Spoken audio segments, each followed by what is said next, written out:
Praise the Lord. Mayam namidang sida ngayaktang live thajarakpani. Dukan gi mamangda phamjaramani mayam. Ngayaktang wari sanaminasi haiduna asigi YouTube live asi thajarakpani mayam ai Holy Bible paramani pajaramani ado Holy Bible da Ishwargi wahai amakak thengnaजबदगी mayamdasu yamna phongdok chaningba share tawningbagi tawjaningbagi wakhal phawjarakpadagi live se mayam aina ngatang thajarakpani yam kuina thajaroi mayam ni haktang ni mayam aina ngangjari tabiragadi mayam comment da haibiramo ai Facebook YouTube live sida ahanba akogi sumaina mic palaga ngangbuse ase yam ngangde mayam ado mic pan base mayam aina ngangjari se tabibra comment da amtang phongdok piramo tai thank you Ramesh Waribam thagachiri brother Prabhu Jesu Christ gi mingda mayam ngarang se mayam akhoi gi Manipur dagi Singjamai dagi akhoi iche ama iche se mamang dadi amuk anirak wari sanakiba male do aina di phasana ningsangdraba ko ado iche duna magi awana da mating khartang pangbi waina haibirakpado mayam ngarang se Ishwargi thojal dagi ina ising manga khak tang akhoi awana da sizina view haiduna mayam hapchekibani Ishwarna iche adudagi damakta iche amasung magi machabu matam chuppada loina bibu isanu amasung ngarangi taduda akhoi paisagi oina mating pangbirakpa akhoi Manipur dagi ozama ozabu thagacheri aduga mayam kaino akhoi Manipur dagi akhoi sister ichanupi amasu hairibi iche ado Susila haina kaubani magi mayumda personal oina chatkani amasung mating pangani haiduna ingonda haibirei mayam ngasi hayeng nongmanini sida akhoi iche Susila gi yumda Manipur dagi ichanupi ama mahak chatlaga mating pangani haiduna su haibirei yam thagacheri mayam ko mayam ngasi Holy Bible dagi Ishwargi wahai ama khak aina pathok serambase mayam da su tahanjarake mayam comment se ai matungda panabo honajarake akhoi Gailuna Kamai good evening sir haiduna haibirei thagacheri sir good evening duga mathangi comment amatang pathok serage latest new coverage haiduna haibirei ozagi prathana da aibu ningsingbiu aigi kokse adum naraga leye haina haibirei Ishwargi thojal dagi soidana faba warisanu ai aroiba matamda ai keno taw mayam punamaki pullaga prathana tawjage hoi soidana prathana tawjage mayam aina pajaramiba Bible gi verse ase Matthew dagi ni kanagumba chilina ichel sing hojik adom gi manakta Bible lebiba taragadi chanbiduna su yengbiu aduga hojik leitaba taragasu kona adom na yumda hallaga rest tawa matamda ko amtang yengbiu ko yamna thoiba aina hojikta pajaba matamda yamna thamoisida akhoi ipagi thogal se hena tawningbagi apambase phawjarakpani mayam Matthew gi chapter 25 ki verse 31 dagi horaga akhoi gi 46 phawda Matthew pandup kun mangagi pada kunthra mathoi dagi horaga pada nifuga taruk asi phawda ahan badai pathok serake mayam akhoi ngaktang taminasi asida hameng yaugi wayenba haine Ishwarna phungdok pirami hameng yaugi wayenba migi machanupa aduna sengba swargadut pomnamakka loinana masagi matik manganga lakpada mahakna matik mangangi phambanda phamgani aduga jati pomnamakpu mahakki mamangda punhangani aduga yaushenbana mahakki yausingbu hameng singi maraktagi khaidokpagumna mahakna maikhoibu amana amadagi khaidokani mahakna yausing bu yetlomda aduga hameng singna oiromda thamgani ꯑꯗꯨꯗꯒꯤ ꯅꯤꯡꯊꯧ ꯑꯗꯨꯅ ꯌꯦꯠꯂꯣꯝꯗ ꯂꯩꯕ ꯃꯈꯣꯏꯗ ꯍꯥꯏꯒꯅꯤ, ꯂꯥꯛꯎ ꯑꯩꯒꯤ ꯏꯄꯥꯒꯤ ꯕꯣꯔ ꯐꯪꯕ ꯁꯥ, ꯑꯩꯕꯪꯄꯥꯟ ꯍꯧꯕꯗꯒꯤ ꯅꯈꯣꯏꯒꯤꯗꯃꯛ ꯊꯧꯔꯥꯡ ꯇꯧꯈ꯭ꯔꯕ ꯅꯤꯡꯊꯧ ꯂꯩꯕꯥꯛ ꯑꯗꯨ ꯐꯪꯖꯔꯣ꯫ ꯃꯔꯝꯗꯤ ꯑꯩꯅ ꯂꯥꯝꯂꯕꯗ ꯅꯈꯣꯏꯅ ꯑꯩꯉꯣꯟꯗ ꯆꯥꯅꯕ ꯆꯤꯟꯖꯥꯛ ꯄꯤꯔꯝꯃꯤ, ꯑꯗꯨꯒ ꯑꯩꯅ ꯈꯧꯔꯥꯡꯂꯕꯗ ꯅꯈꯣꯏꯅ ꯑꯩꯉꯣꯟꯗ ꯊꯛꯅꯕ ꯄꯤꯔꯝꯃꯤ, ꯑꯩꯅ ꯂꯝꯂꯥꯟꯕ ꯑꯣꯏꯔꯤꯉꯩꯗ ꯅꯈꯣꯏꯅ ꯑꯩꯕꯨ ꯂꯧꯁꯤꯟꯕꯤꯔꯝꯃꯤ, ꯐꯤ ꯂꯩꯇ꯭ꯔꯕꯗ ꯅꯈꯣꯏꯅ ꯑꯩꯉꯣꯟꯗ ꯐꯤ ꯄꯤꯕꯤꯔꯝꯃꯤ, ꯑꯩꯅ ꯅꯥꯔꯕꯗ ꯅꯈꯣꯏꯅ ꯑꯩꯕꯨ ꯌꯦꯡꯁꯤꯟꯕꯤꯔꯝꯃꯤ, ꯑꯩꯅ ꯀꯩꯁꯨꯝꯁꯪꯗ ꯂꯩꯕꯗ ꯅꯈꯣꯏꯅ ꯑꯩꯒꯤ ꯅꯥꯛꯇ ꯂꯩꯔꯝꯃꯤ꯫ ꯃꯇꯝ ꯑꯗꯨꯗ ꯙꯔꯃ ꯆꯦꯟꯕ ꯃꯤꯁꯤꯡꯅ ꯃꯉꯣꯟꯗ ꯈꯨꯝꯂꯛꯏ, ꯏꯕꯨꯡꯉꯣ, ꯑꯩꯈꯣꯏꯅ ꯀꯔꯝꯕ ꯃꯇꯝꯗ ꯅꯍꯥꯛꯅ ꯂꯥꯝꯕ ꯎꯗꯨꯅ ꯅꯍꯥꯛꯄꯨ ꯄꯤꯖꯈꯤꯕꯒꯦ, ꯅꯠꯇ꯭ꯔꯒ ꯈꯧꯔꯥꯡꯕ ꯎꯗꯨꯅ ꯅꯉꯣꯟꯗ ꯄꯤꯊꯛꯈꯤꯕꯒꯦ? ꯑꯗꯨꯒ ꯑꯩꯈꯣꯏꯅ ꯀꯔꯝꯕ ꯃꯇꯝꯗ ꯅꯍꯥꯛꯅ ꯂꯝꯂꯥꯟꯕ ꯑꯣꯏꯔꯝꯕ ꯎꯗꯨꯅ ꯅꯍꯥꯛꯄꯨ ꯂꯧꯁꯤꯟꯈꯤꯕꯒꯦ, ꯅꯠꯇ꯭ꯔꯒ ꯐꯤ ꯂꯩꯇꯕ ꯎꯗꯨꯅ ꯅꯉꯣꯟꯗ ꯐꯤ ꯄꯤꯈꯤꯕꯒꯦ? ꯅꯍꯥꯛꯅ ꯅꯥꯗꯨꯅ ꯂꯩꯕ ꯅꯠꯇ꯭ꯔꯒ ꯀꯩꯁꯨꯝꯁꯪꯗ ꯂꯩꯕ ꯑꯩꯈꯣꯏꯅ ꯀꯔꯝꯕ ꯃꯇꯝꯗ ꯎꯗꯨꯅ ꯅꯍꯥꯛꯀꯤ ꯅꯥꯛꯇ ꯂꯥꯛꯈꯤꯕꯒꯦ?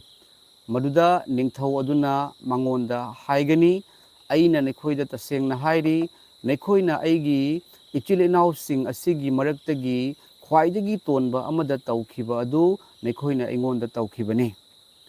ꯃꯇꯝ ꯑꯗꯨꯗ ꯃꯍꯥꯛꯅ ꯑꯣꯏꯔꯣꯝꯗ ꯂꯩꯕ ꯃꯈꯣꯏꯗꯁꯨ ꯍꯥꯏꯒꯅꯤ, ꯁꯤꯔꯥꯞ ꯐꯪꯕ ꯁꯥ, ꯑꯩꯉꯣꯟꯗꯒꯤ ꯆꯠꯊꯣꯛꯇꯨꯅ ꯗꯤꯌꯥꯕꯣꯜ ꯑꯃꯁꯨꯡ ꯃꯍꯥꯛꯀꯤ ꯗꯨꯠꯁꯤꯡꯒꯤꯗꯃꯛ ꯊꯧꯔꯥꯡ ꯇꯧꯈ꯭ꯔꯕ ꯂꯣꯝꯕ ꯅꯥꯏꯗꯕ ꯃꯩꯗ ꯆꯠꯂꯣ꯫ ꯃꯔꯝꯗꯤ ꯑꯩꯅ ꯂꯥꯝꯂꯝꯃꯤ, ꯑꯗꯨꯒ ꯅꯈꯣꯏꯅ ꯑꯩꯉꯣꯟꯗ ꯆꯥꯅꯕ ꯆꯤꯟꯖꯥꯛ ꯄꯤꯈꯤꯗꯦ, ꯑꯩꯅ ꯈꯧꯔꯥꯡꯂꯝꯃꯤ, ꯑꯗꯨꯕꯨ ꯅꯈꯣꯏꯅ ꯑꯩꯉꯣꯟꯗ ꯊꯛꯅꯕ ꯄꯤꯈꯤꯗꯦ, ꯑꯩꯅ ꯂꯝꯂꯥꯟꯕ ꯑꯣꯏꯔꯤꯉꯩꯗ ꯅꯈꯣꯏꯅ ꯑꯩꯕꯨ ꯂꯧꯁꯤꯟꯈꯤꯗꯦ, ꯐꯤ ꯂꯩꯇ꯭ꯔꯕꯗꯅꯈꯣꯏꯅ ꯑꯩꯉꯣꯟꯗ ꯐꯤ ꯄꯤꯈꯤꯗꯦ, ꯅꯥꯕ ꯑꯃꯁꯨꯡ ꯀꯩꯁꯨꯝꯁꯪꯗ ꯅꯈꯣꯏꯅ ꯑꯩꯕꯨ ꯌꯦꯡꯁꯤꯟꯕꯤꯈꯤꯗꯦꯀꯣ꯫ ꯃꯇꯝ ꯑꯗꯨꯗ ꯃꯈꯣꯏꯅꯁꯨ ꯈꯨꯝꯈꯤ, ꯏꯕꯨꯡꯉꯣ, ꯑꯩꯈꯣꯏꯅ ꯀꯔꯝꯕ ꯃꯇꯝꯗ ꯅꯍꯥꯛꯅ ꯂꯥꯝꯕ ꯅꯠꯇ꯭ꯔꯒ ꯈꯧꯔꯥꯡꯕ ꯅꯠꯇ꯭ꯔꯒ ꯂꯝꯂꯥꯟꯕ नत्रगा फी लेतबा नत्रगा नाबा नत्रगा कैसुमसंगदा लेबा उरगा नाहकपु थौगल तौजखिदबगे मदुदा महाकना मैखोयदा हाइगनी अइना नैखोयदा तसेंगना हाइरी मैखोय असिगी मरक्तगी ख्वाइदगी तोनबा अमदा नैखोयना तौखिबा अदुदा नैखोयना अइंगोंदा तौखिबनी अदुगा पुम्नमक असिना लोम्बा नैखोयना तौखिदबा हाइबनिको मयाम सुमाइना हाइ अइना नैखोयदा तसेंगना हाइरी मैखोय असिगी मरक्तगी ख्वाइदगी तोनबा अमदा नैखोयना तौखिदबा अदुदा नैखोयना अइंगोंदा तौखिदबनी अदुगा पुम्नमक असिना लोम्बा नाइदबा चैराक फंगदबा मफमदा चटकनी अदुबु धर्म चेनबसिंगना लोम्बा नाइदबा हिंगबदा चंगनी है आमेन चटकनी पाथोक सक्रबा अहिंग ईश्वर की वहाई असिबु ताबिरिबा अखोय पुम्नमकपु प्रभु जीसु ख्रिस्त की थवाय सेंबगी मपालना लोइने बिबगी मपालना ईश्वरना पामजबा असे मैम अखोयना तौबा ngमहनबिबो इसनु करिनो ईश्वरना मैम अखोयदा फोंदोकपिरिबसे अखोयना अतोनबसिंग लाइरबसिंग लेजदबसिंग अवाबदा तारबसिंगदा अखोयना ngमजबा मतेंग पांगबिबा नखोयगी अवाबा कोगनबिबा कनागुंबगी मित्तगी पी ताबा मतमदा येंगमगा अदुम लाक्तबा नखोयगी मखोयगी पी तैथोकनबगीदमक्ता यामना ngamba नत्रगा लिकना ngamba दुदी मसा मसागी कैपेसिटीगी मतुंगी लेको अदुबु अखोयना मतेंग पांगबिबसे ख्वाइदगी हेना यीशु ख्रिस्तना पामेबा येंगबि मैम अवाबा मतमदा मतेंग पांगबिबा अनाबा म लेबा मतमदा मागीदमक्ता ईश्वरदा हाइजबिबा मैम कनागुंबा मना चानबा लेतबा मतमदा मागीदमक्ता चानबगी चेंग पिबिरंबा मागीदमक्ता कइनो अखोयगी पैसा ओइरगसु सेल ओइरगसु हाइबदी मतेंग पांगबिबसे ईश्वरना पामे मैम ईश्वरगी पामे यीशु ख्रिस्तना करी हाइरिबा येंगबिउ कनागुंबा अमदा नखोयना मतेंग पांगबदो अइंगोंदा मतेंग पांगबनी अइंगोंदा कइनो तौबनी कनागुंबा अमना फी लेतबा मतमदा नखोयना फी पिबिबदो अइंगोंदा पिबनी हाय येंगबिउ मैम सिगी ईश्वरगी वहाइसे अइना हुजिकता पाजरमनी यामना थौजाल फंगबा दुना मैम दसु अइना शेयर तौजरकपनी मैम ईश्वरगी थौगल से अखोय हेने हेने तौबा ngमनबगीदमक्ता होटनमिनसी अदुगा मैम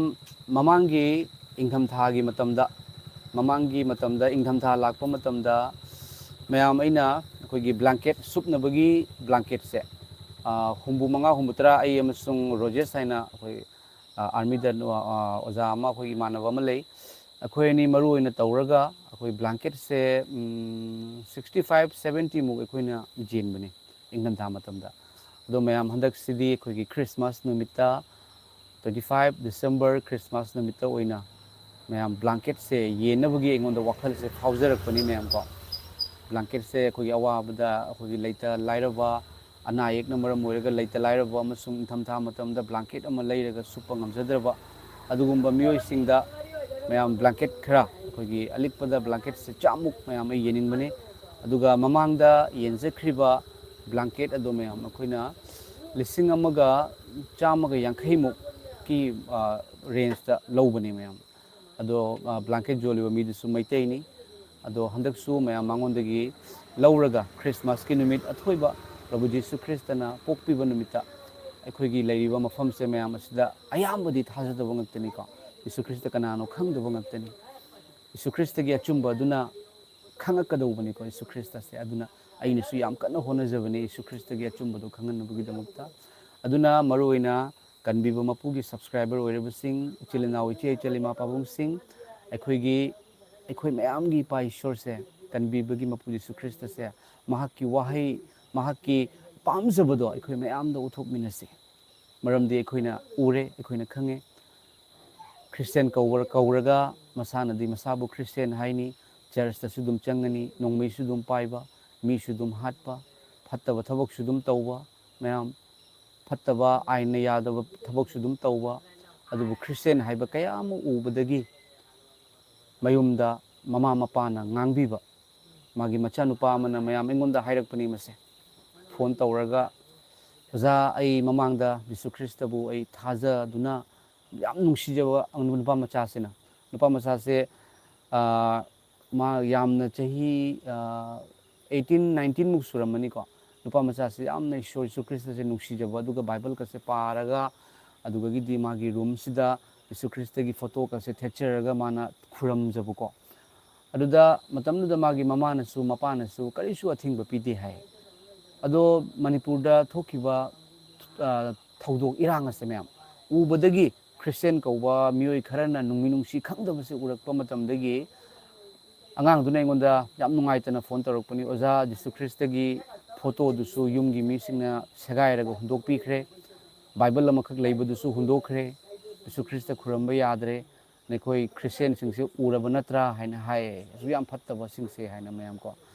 ꯑꯗꯣ ꯑꯗꯨꯃꯥꯏꯅꯁꯨ ꯍꯥꯏꯔꯛꯏ ꯃꯌꯥꯝ ꯃꯈꯣꯏꯅ ꯇꯧꯔꯤꯕꯗꯨꯗꯤ ꯏꯁꯣꯔꯅ ꯍꯥꯏꯗꯕ ꯉꯥꯛꯇꯅꯤ ꯑꯩꯈꯣꯏꯅ ꯇꯧꯔꯤꯕꯗꯣ ꯏꯁꯣꯔꯅ ꯍꯥꯏꯗꯕ ꯉꯥꯛꯇꯅꯤ ꯈ꯭ꯔꯤꯁꯇꯦꯟ ꯑꯣꯏꯔꯒ ꯃꯤ ꯍꯥꯠꯂꯕ ꯃꯌꯥꯝ ꯑꯗꯣ ꯑꯆꯨꯝꯕ ꯅꯠꯇꯦ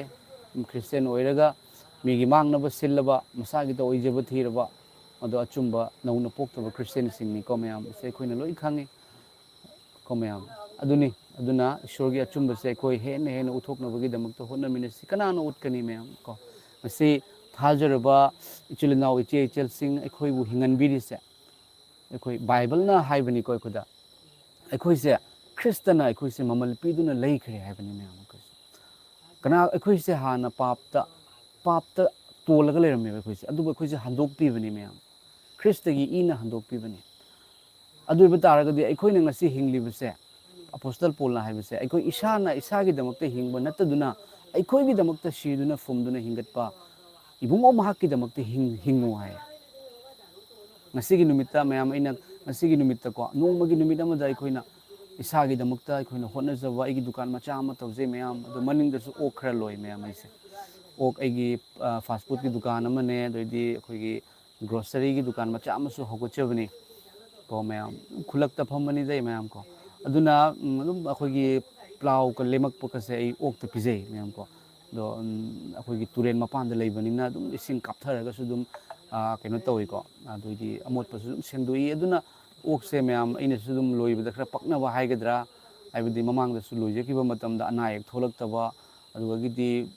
ꯑꯗꯨꯝ ꯑꯩꯉꯣꯟꯗ ꯀꯥꯟꯅꯕ ꯈꯔ ꯄ꯭ꯔꯣꯐꯤꯠ ꯑꯣꯏꯕꯒꯤ ꯃꯔꯝꯅ ꯑꯩꯅ ꯑꯣꯛꯁꯨ ꯈꯔ ꯂꯣꯏꯌꯦ ꯃꯌꯥꯝ ꯑꯩ ꯃꯅꯤꯡꯗꯀꯣ ꯑꯗꯨꯅ ꯉꯁꯤꯒꯤ ꯅꯨꯃꯤꯠꯇ ꯑꯣꯛ ꯄꯤꯖ ꯄꯤꯊꯛ ꯇꯧꯅꯕꯒꯤ ꯍꯣꯠꯅꯕꯗ ꯃꯇꯝꯗ ꯃꯌꯥꯝ ꯑꯋꯥꯕꯅꯤ ꯑꯩ ꯅꯨꯄꯤꯁꯨ ꯌꯥꯝ ꯋꯥꯏ ꯃꯌꯥꯝꯀꯣ ꯑꯗꯨꯕꯨ